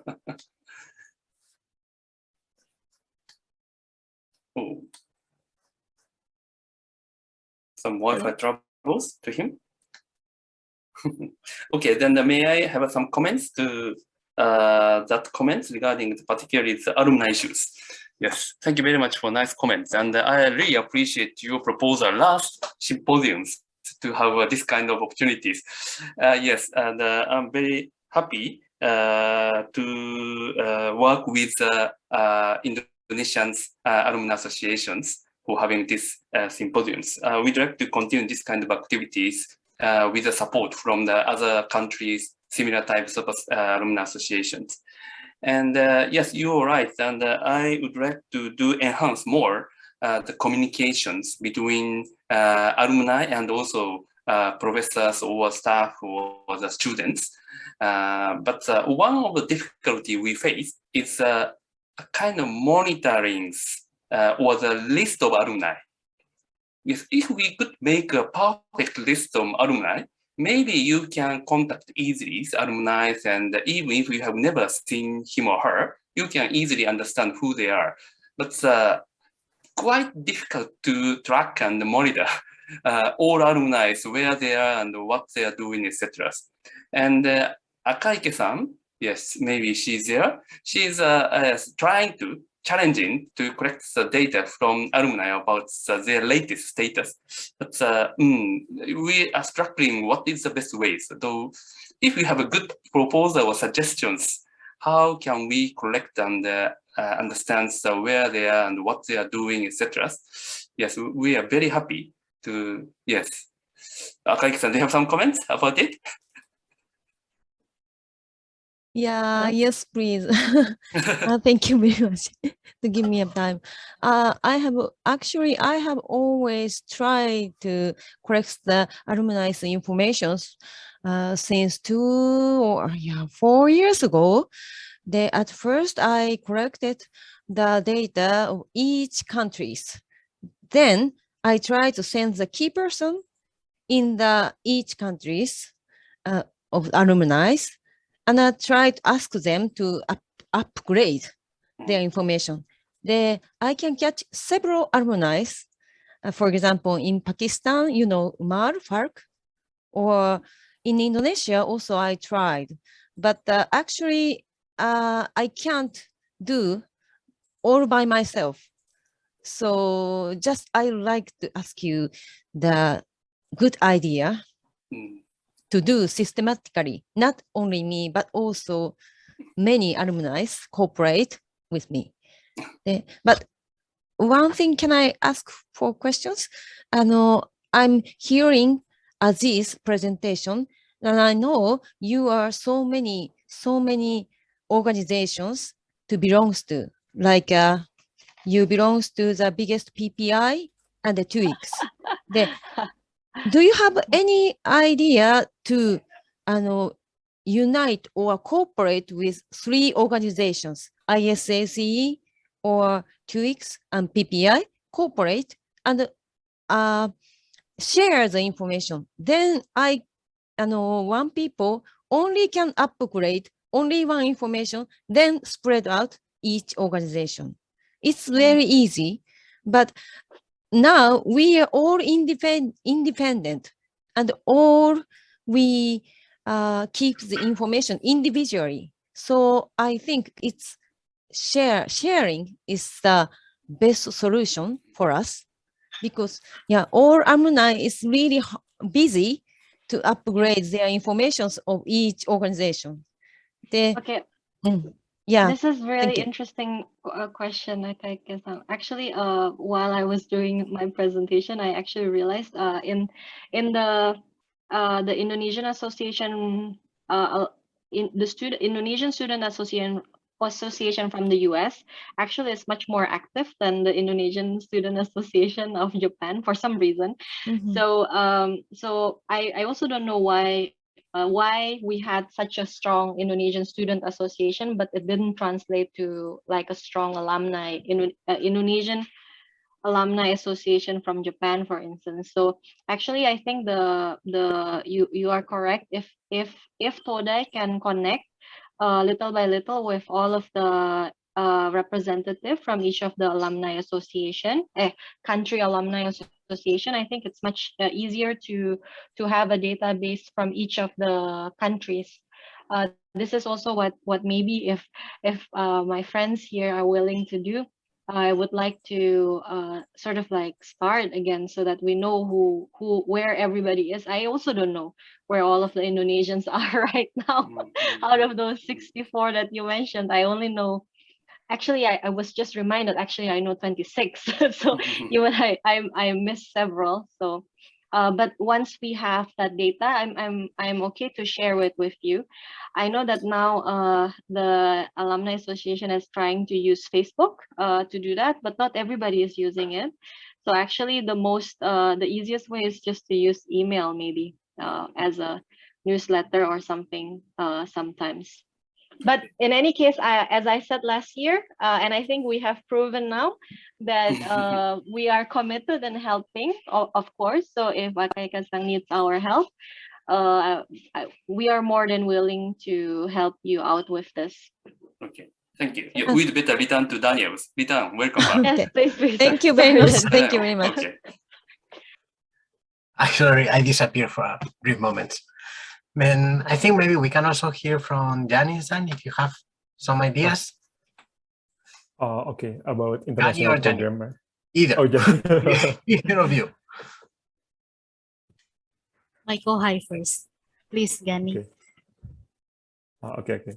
Okay, I was thinking this for a while. Actually, there's one moment before I left Kodai, and then I look in one like stuck in the library of geotechnical laboratory, and then like I saw like one design standard. I forgot to design what, but the book is really nice, and also we have several GGS, Japanese Geotechnical Society book reference in our lab, and it's really nice to learn geotechnical like testing from that book. So what I want to say, actually Japan has a well-established resource or for knowledge like standard and books. And then at the time I was thinking, I wish I had more time to stay here and then learn everything. But yeah, fortunately I went to Japanese company, and then here also we learn our construction based on Japanese design standard. So I may say like if one Japanese engineer graduates and then he just read a book like design standard for railway structure, I think he just need to follow A to Z from that book, and then he can build the infrastructure. So I just hope like our program will bridge that gap, because in the classroom we studied like hard skill. For example, we studied reinforced concrete, geotechnical.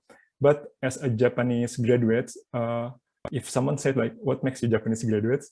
I think I want to say like, oh, I know how to build this Japan engineering marvel. So basically, at the time I was like hoping I have such knowledge. Although like I also realized we cannot learn as quick as like within 2 years.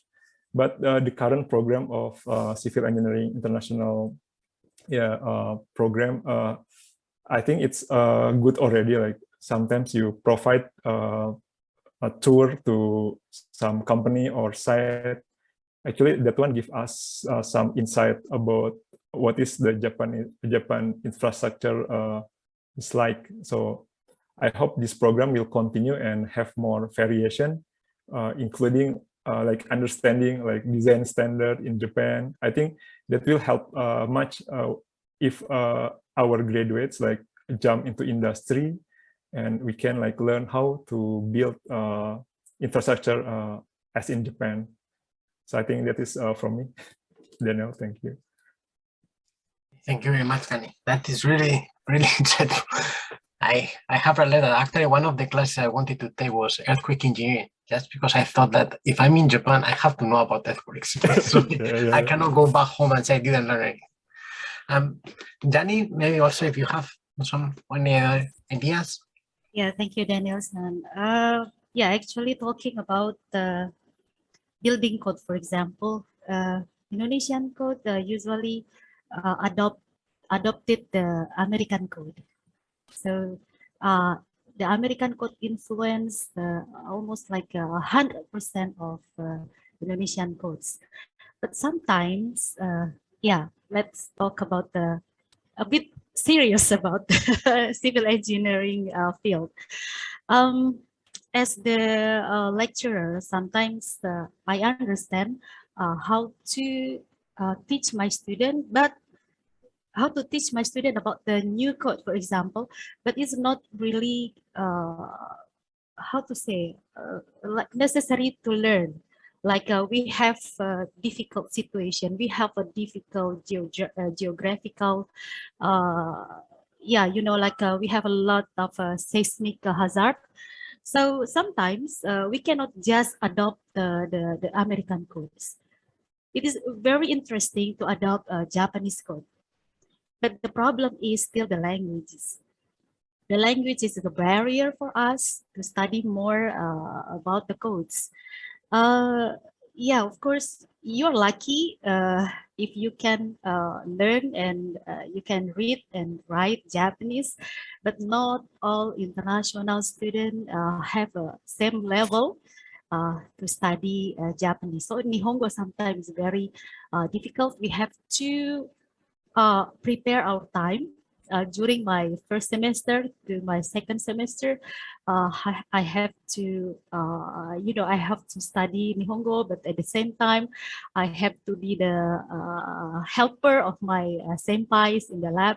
So my Japanese level was really bad.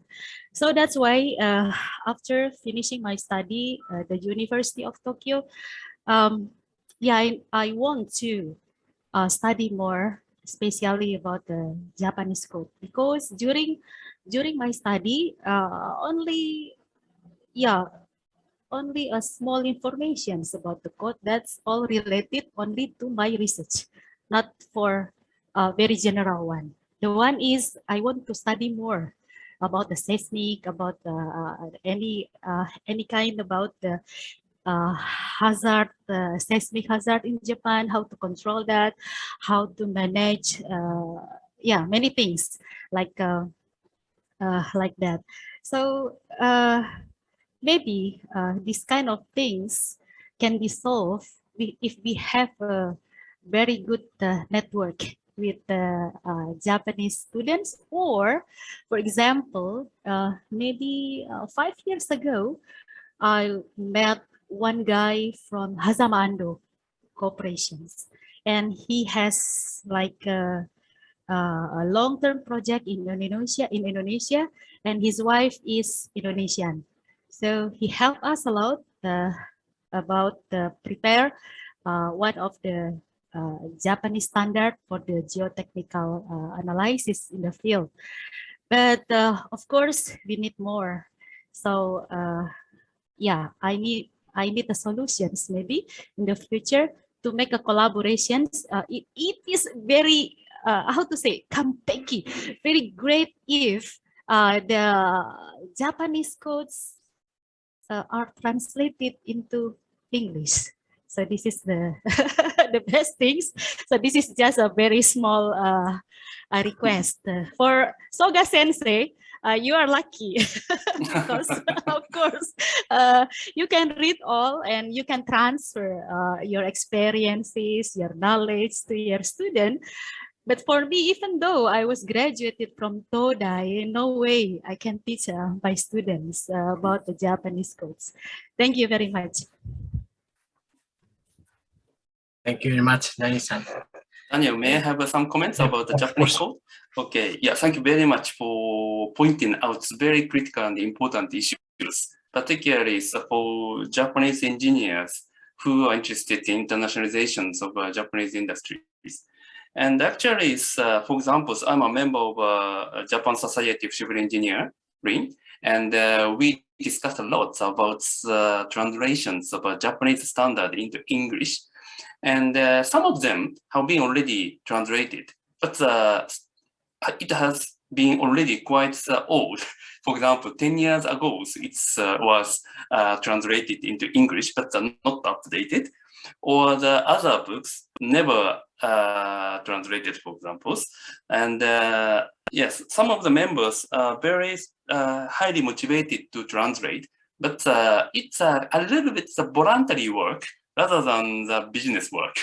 And very little Japanese people feel, or some Japanese engineers feel that it's so profitable. So somebody need to support probably, or if we clearly understand and make some kind of consensus about the benefits from translations of a Japanese standard code into English, maybe we can get some funding and also quite regular translations of updates of code. So anyways, we are seriously discussing about it, but we face some kind of funding problem. That is in reality from my experiences. Yes, of course, we should do more efforts to make further translations and also internationalizations, particularly standard and codes. Because you know that standardization, so the coding, it's one of the quite important strategies of internationalizations from any countries.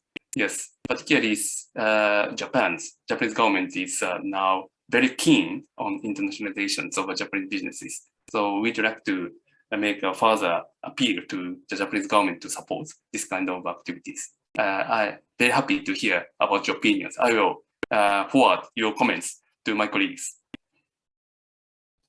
And additional comment is Professor Soga, and he told that the importance of diversity now in US. And we are also struggling and discussing about how can we incorporate or reflect such a kind of demand or requirement from society into the research and educations. And yes, it is quite true that, for example, different ethnicity or the country's people work together itself is quite important, but we'd like to more directly contribute to the such a kind of various troubles or the challenges through our engineering technologies.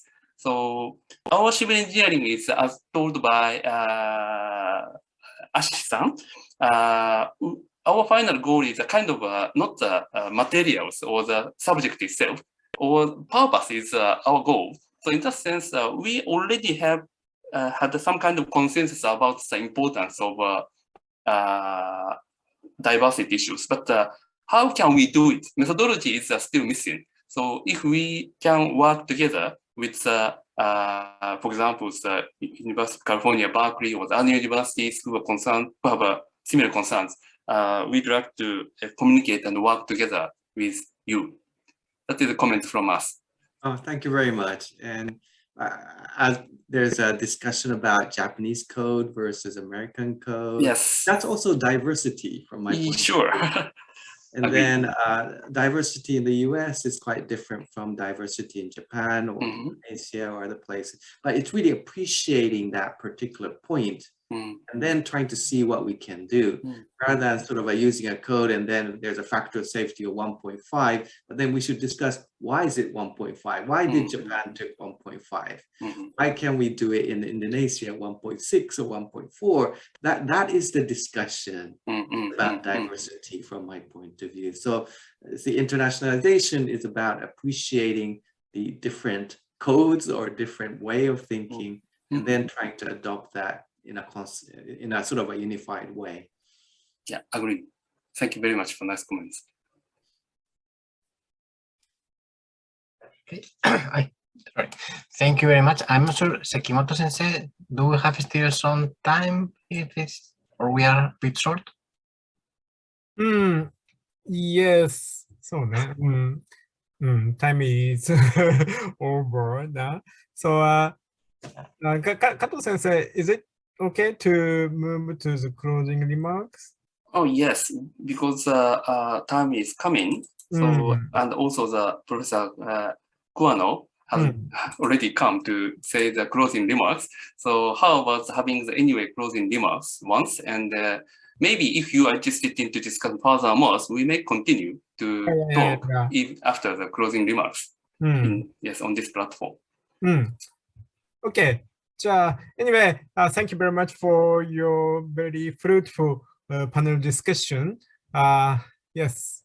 Okay. So finally, yes, now I'd like to introduce Professor Kuano as a closing remarks. So Kuano Sensei, okay? Okay. Thank you very much for the introduction. Well, first of all, thank you very much for organizing such a very nice symposium. And also thank you all for gathering here. I also would like to thank for the excellent review and report for the International Student Education Program. I understand that even under the recent difficult situation due to COVID-19, you made your best effort to keep active mutual communication and the curiosity to learn more. I am also very impressed with the collaboration of Indonesian alumni community, and I'm really appreciated in comments from overseas and industry experience. We have established a great human network covering all over the world through till now 40 years of our international student education program. The network itself is, I think, is our precious treasure. and should be further developed and reinforced in the future. Thank you very much again for your continuous support and cooperation. Thank you very much. Kuwano-sensei, thank you so much. So, yes, time flies so high. Yes, and 3 hours and a half. Yes, now I'd like to finish this symposium. So, after this closing of the symposium, yes, we have a free talk time.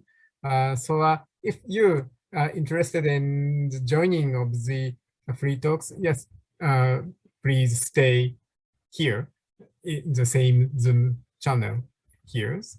So anyway, thank you very much today. And yeah, we are going to upload the group photo to the Civil Department websites soon. So anyway, yes, thank you so much. Maybe we'd better get some permission from all members about the postings, photos, group photos on I see. websites. Okay. If you do not want to be posted on the web pages or some Facebook, please let Professor Sekimoto know about it. Is it enough? Don't you think so?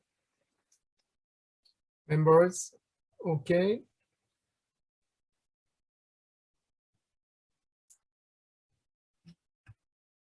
Okay, thank you. Looks okay. Okay, thank you very much for your agreement. So anyway, yes, let's finish this symposium. Yeah, thank you for your kind cooperations. Thank you. Thank you very much. Thank you, Professor Sogai. You are now in the very late or early in the morning, right? No, it's all right. Thank you very much. どうもありがとうございました、本当に。Thank you. ありがとうございました。Yeah, we enjoy a lot. Yes. I hope to. Looking forward to see you soon. Yes. Thank you very much. Have a good day. Hi, bye bye. Have a good evening. Bye bye.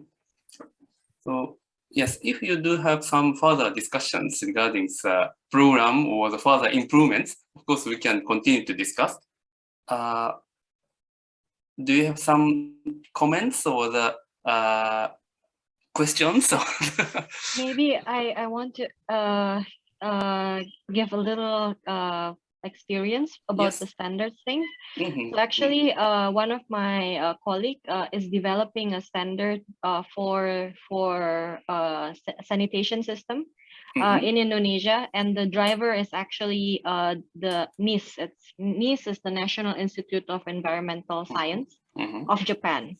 So this is funded by the Japanese government. So I think there are actually cases where some partners in Japan has driven a discussion, let's say with Indonesia, to develop certain codes. So I think it's possible to do something like that.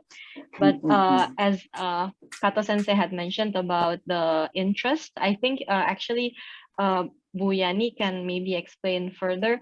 Like, I don't really understand so much, but let's say for the American standards, they have so many different bodies that actually the bodies are the ones who connect with us. I think like the American Cement Institute or the ASCE, but I don't really know. In the case of discussing with Japan, the only entry point is through GSE.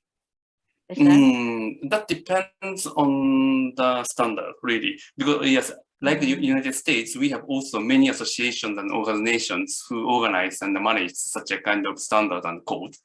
And yeah, some of them, of course, are made and organized by JCE. So JCE is one of the quite big organizations you may contact with if you'd like to know more. But for example, for soil mechanics or the geotechnical engineering, they have their independent different organizations, which is different from the JCE. Or for example, transportation, maybe they have different sections. And even, for example, quite minor in Japan, local issues. For example, the standard code for road is different from the standard code for railway, even though they are the same, for example, bridge. So it's quite complicated even in Japan. Okay. So yes, for example, so for railroad, probably JCE is in charge of concrete standard, but the concrete structures for road, maybe Ministry of Land Infrastructure and Transport, that the government organization may be responsible for that. In such ways, different organizations have a different code. So yeah, quite similar anyways to United States. Yeah, so But that the advantage is, of course, written in English, so no Yes. need to translate. But in our case, all of them written in Japanese. That is a disadvantage, unfortunately. So it means, for instance, if I wanted to talk about a certain standard, then I need to know firstly what the standard I'm interested in, and then I need Yes. to know who to contact with, and then maybe have a discussion from there. So that's Unfortunately, the, yes. I understand. Yeah. Thank you very much. Of for course, that. please contact us. I will try to support you as much as possible. If you, let me know. So what is your concern? Or yes, or your supervisor. Maybe that is quite a good, persons to be contacted. Thank you. Welcome. Excuse me, can I jump into the conversation? Yeah. Yeah, actually, we feel the real impact from this code issue, because at the moment, like we have several projects under ODA. So this ODA will basically specify Japanese standard to be followed. For example, like MRT, and then we refer to DSRSC. What is it? Yeah, DSRSC by RTRI. But unfortunately, we cannot translate into English because some authority will always require explanation. And then I think what it will benefit directly to Japanese company who deal with international project under this ODA. I think that is one issue. And previously also we have some case in Indonesia when we design earthquake structure for underground structure, earthquake design for underground structure like MRT station. Unfortunately, we don't have any reference. And then we like from construction company suggest the government to just refer to Japanese standard, because Japanese standard is well established, like battle proven. But yeah, the main obstacle is English. That's why some of the government representative, like from association, they look to another standard like in America or British. But I think, in my opinion, there is no such as complete as Japanese standard. You're right. Yeah. JICA project, of course, follows the JICA's advices and recommendations. So most of them probably is a Japanese standard basis. But as you said, that yes, most of the Japanese company, of course, they understand the Japanese standard code, but international employees or the engineers who are working under the Japanese companies, they may suffer from the poor understanding about Japanese standard without such a kind of translations.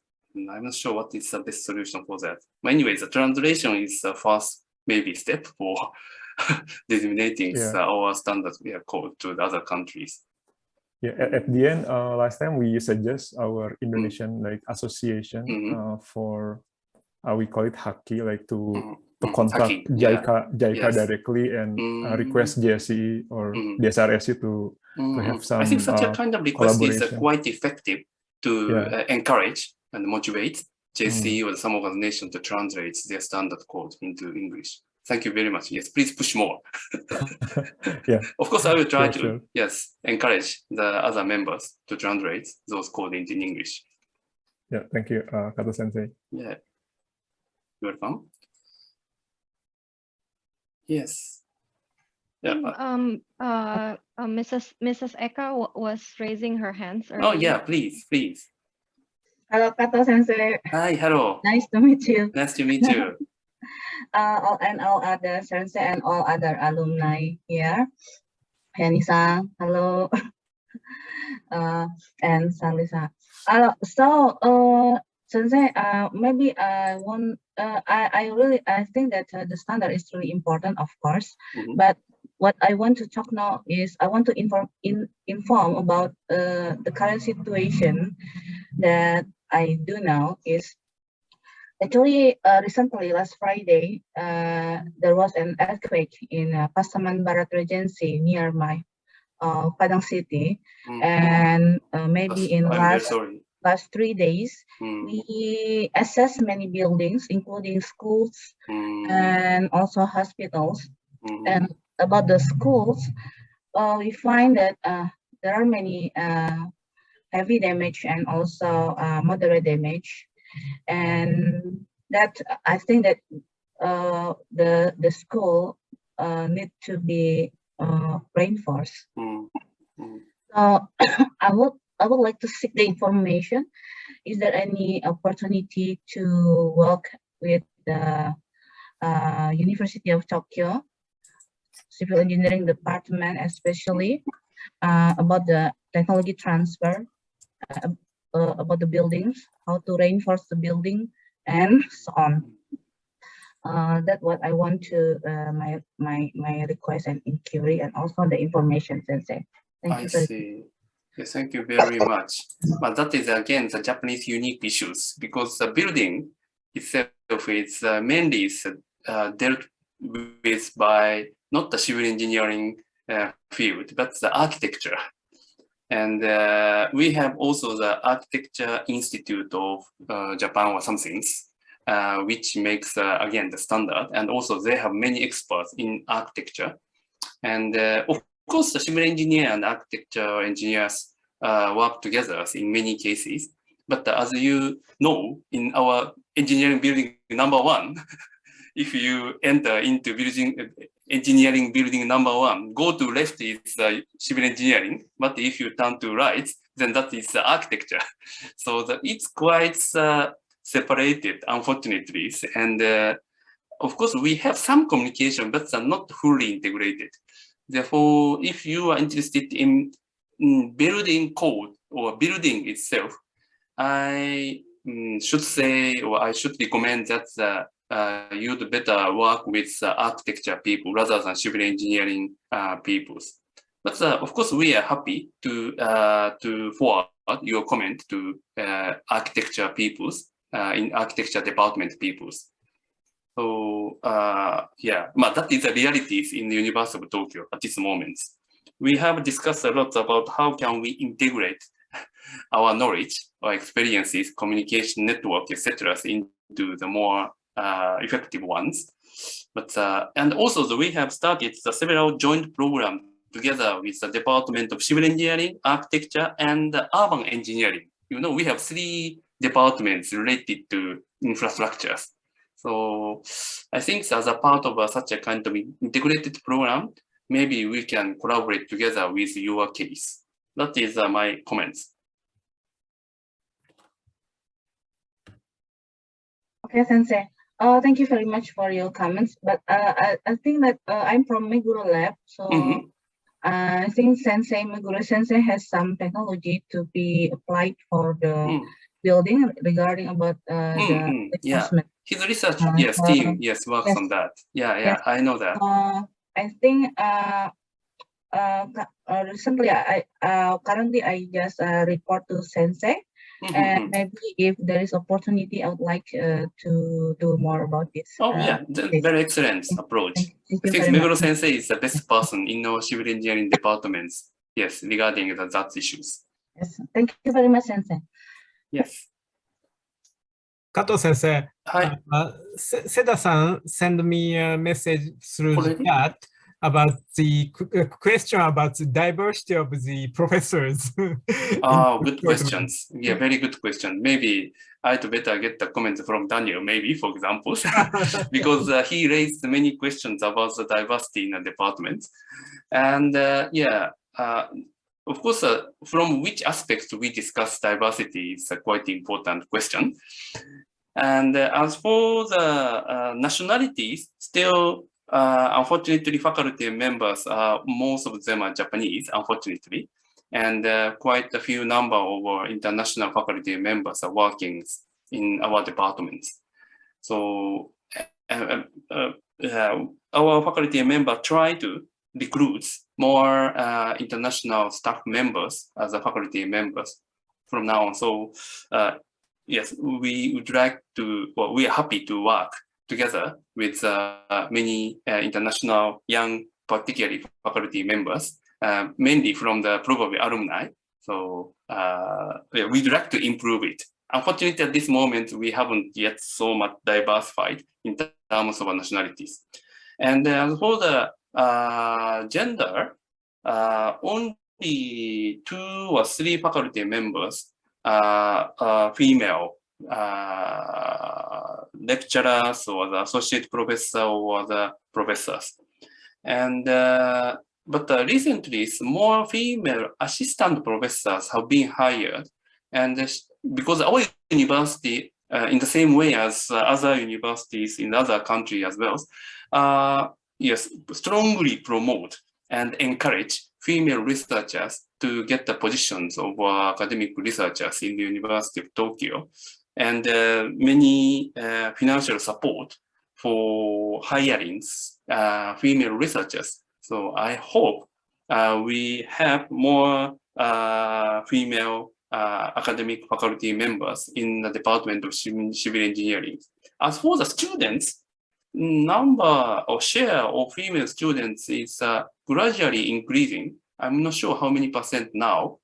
For example, undergraduate course, probably 20% or 25% are female students now.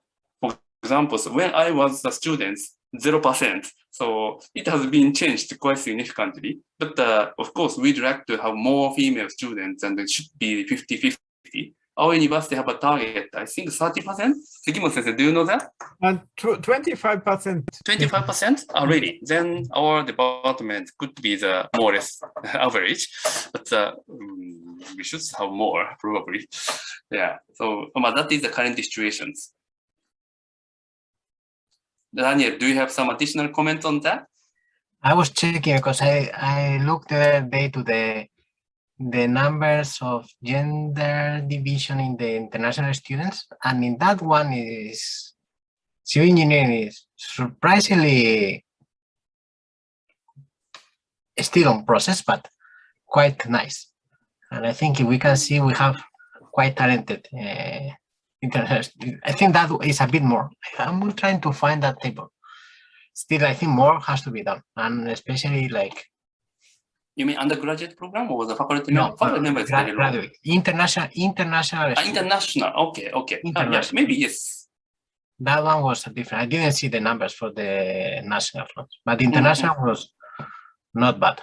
Have to find if I see that one. But that is one point also. I don't know, that we should ask also like what is needed. I think that is interesting. And I think also for civil engineering as a profession, we have to do more. I think it's not the worst of the engineering schools, but it's something to pay attention to. So Gianni-san is here, so if you have an idea, or Sarah, if you have any ideas, that we can always do. Yeah, actually, using Facebook nowadays is limited to a kind of old person. Young people nowadays, they use like a TikTok or Instagram. Yeah. But I know that Akaike-san did a lot of great work. So as I saw in the Facebook of Todai Doboku associations, the member is almost like 1,000. So it's not easy actually to move this great number to, maybe to Instagram or TikTok. But anyway, maybe we can ask young people to help her to do that, because like recently, if I ask some young people, like, do you use Facebook? Do you have any Facebook? So they say that no. I don't know Facebook, and I don't have any Facebook. They use Instagram. So yeah, it is a kind of very difficult to manage a homepage of, or we need like like a platform for everyone to see and to keep in touch. Yeah, ASI has a very good idea to keep in contact with the email. But like Kata Sensei, Sekimoto Sensei, and Daniel Sang, if you open your email and then this is not necessary, and then just delete now. Because usually we use email for working, Yes, not for something fun. But we use like a Facebook. We open the Facebook to see the pictures directly. But using email, sometimes we cannot see the pictures. Yeah, I hope I hope we can find something very good to accommodate young generations and the old generations together. Yeah, right. Yes. On that one, how popular or not popular is LinkedIn in Indonesia?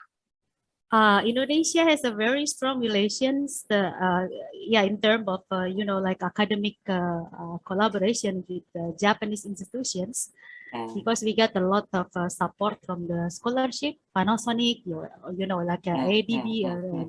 There are a lot of projects in Indonesia, so that's why we have a very famous influencer, YouTuber. He's very young and he studied in Waseda University. He's Indonesian, and of course he speaks Japanese very well. And from his YouTube channel, people get to know, especially young generation, get to know Japan very well and motivated more to study in Japan. But he's not from Tokyo University, from Waseda University. So young generations now in Indonesia, maybe they know a lot of Waseda more than Tokyo University. Maybe we can use that kind of influencer, to publish more about Tokyo University. So from Indonesia, I'm more than happy to help you if you thank want you very to much. that. Yeah, Yes. I appreciate, deeply appreciate your efforts and your Yes. very energetic activities. Yes, and Kata Sensei, if it is okay today, I also recording the event. If it is okay, I will put it also in my YouTube channel. For my student, of course, and also for young generations in Indonesia to know more about the Todai Dogoku alumni. If it is okay, I will put it in on my channel. Okay, so maybe the Eskimo sensei may be responsible for that. So please make a decision about it. Maybe we'd better get some permission from the major presenters. Don't you think so, Eskimo sensei? Yes. Actually, I sent email this morning about the permission of the recording itself. But yes, after this symposium, if we share the recording movies, we had better to have a request permission again, maybe. Yes. Sure. So yeah, of course I can do. So but you mean you want to the second part open in the YouTube channel, especially for the second part. For the first part, there are a lot of maybe like confidential informations because they are still doing research together with their sensei. But the second part is a lot of motivations, informations, like study in civil engineering in Berkeley University. And I think it is not a very confidential information. It is a very encouraging how the foreigners can be a professor in such a great university. And then also from Gani-san, it is very encouraging that how he handled many problems and he come into contact with Japanese institutions. I think the last part is more motivated to be, open it to the audiences. More audiences, at least for our alumni members who cannot attend this event. So one idea is, for example, Indonesians presentations parts. Yes. I think that they are quite good for Indonesian students, maybe. That's right. That's right. Yes. I think that parts are quite easily shared with some permission from Indonesian presenters. I will ask Asi. Yes, you. So, yes, Professor Soga's part, I'm not sure he accepts yes, our proposal or not. But yes, other 3 presentation parts, how about sharing? So if you, Sekimoto Sensei or the Kashiyama-sans are available or possible, please, edit the movies on that part only and share it with maybe Indonesian friends. I think that is one smart way without any troublesome. Yes, thank you very much. Yeah, I will ask Asi for that. Sekimoto Sensei, できますかね? I think that is quite easily possible. Of course. We intended to edit, but そうだな。加藤先生、how about YouTube? Of course, we can pass the movie itself to the Yadi-san, of course. How about the uploading to the YouTube? Let us discuss it later on. Probably some permission from the, for example, mixed people or ADB persons. Probably we need to get the formal acceptance from them. That's right. And we can ask Kaike-san to put it in the newsfeed of her Facebook. Okay. For example, for Kato Sensei's presentation part, Kato Sensei, is it okay? Let me think about particularly statistical data. Yeah. I didn't share that part even using the web link. Yes. A little bit confidential information, maybe. That's right. So we have to make a screening. Maybe. which is for general and which is for the internet. Yes. Yeah, because now I see that less than 100 member who joined the event, but maybe other members maybe they cannot join because of the limitation of the time, because of the time difference. Maybe if we can provide the the video so they can see that online, so that's must be great. Anyway, for your purpose, probably easily editable, so we can share the videos related parts only. And for further opening the information to the public, let us discuss together, Sekimoto Sensei, how to do that. We should make some decisions on strategy. Okay. Anyway, at first, I'm going to send you a video files. That is easy. Thank you very much, everyone. You're welcome. And also the several comments from other members. So we need to better discuss. Sorry, I have another appointment 12 minutes later, so I need to leave. But before that, I will try to discuss a little bit more. And this comment is Seta-san, Toris-san. Thank you very much for your comments. Last one. And CPD activities can be more encouraging for annual. Okay. So some kind of a workshop or the seminar, you mean? Are you there? Probably yes. Seta-san, are you available here? He sent a message, yes. Yes. Okay. Okay.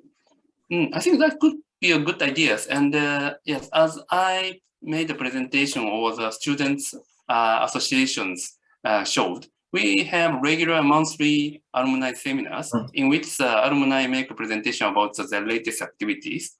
So I think that is one. And the other one is a more academic seminar. And yes, maybe good proposal. So let us consider about it. I'm not so sure how such a kind of activity attracts alumni, but I think that is one of the quite a good ideas to show the latest academic activities to alumni. Maybe we can do some joint academic seminar with other institutes. I think that is the one idea. So let us consider about it. Thank you very much for your proposal.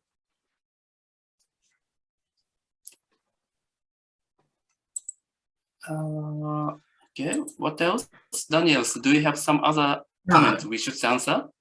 I think there is no more comment, but actually for the alumni seminars that we have started, we don't make like very big, or we don't want that to be like 100 people, because then it's not useful to have any talk.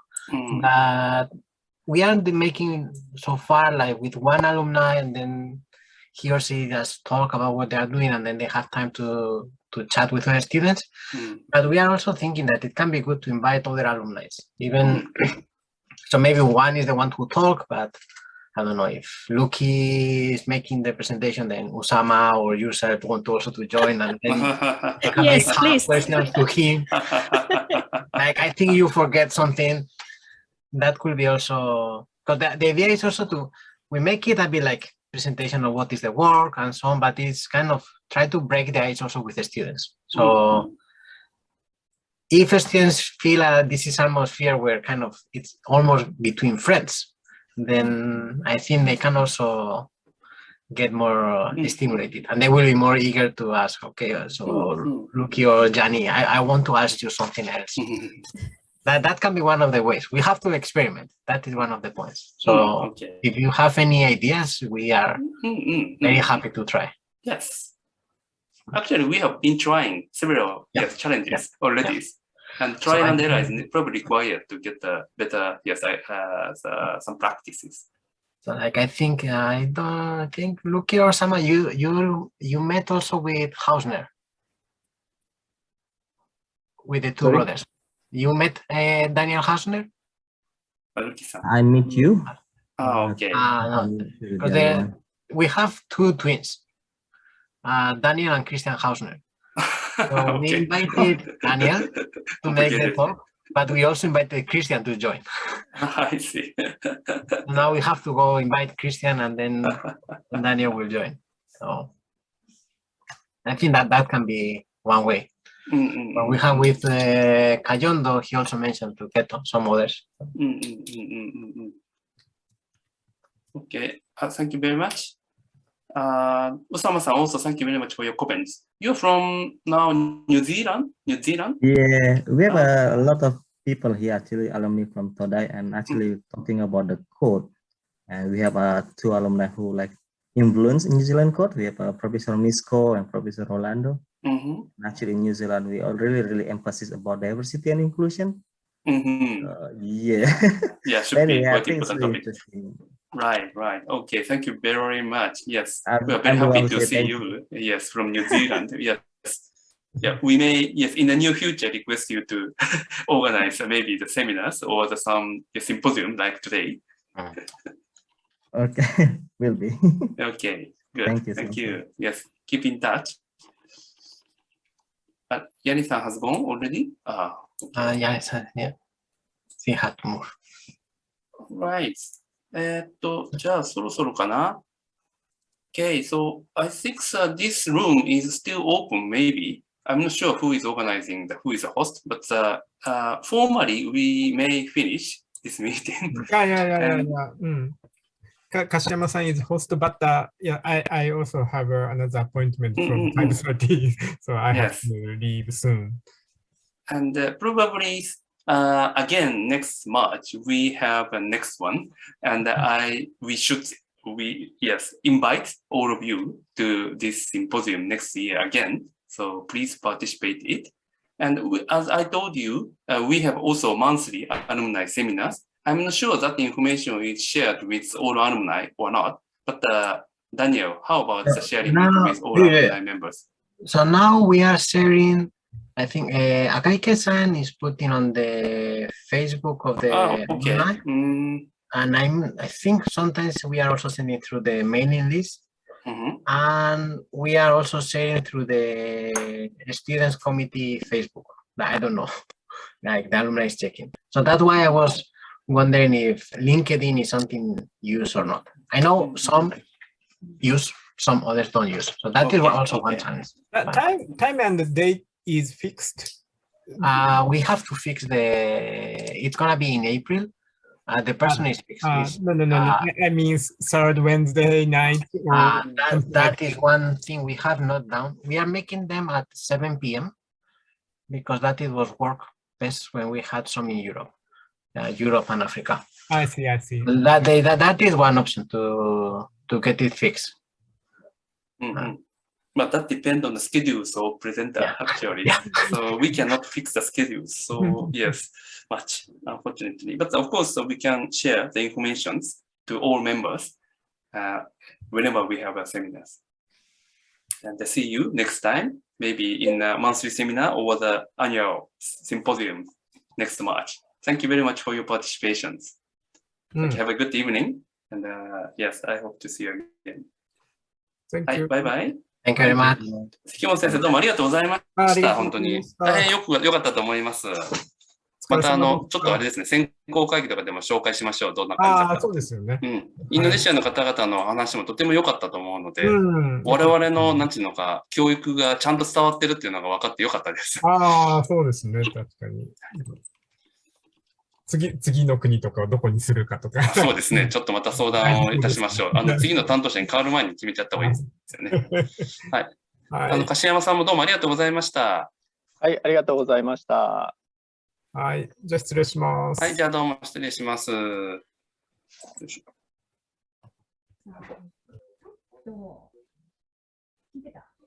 あんまり。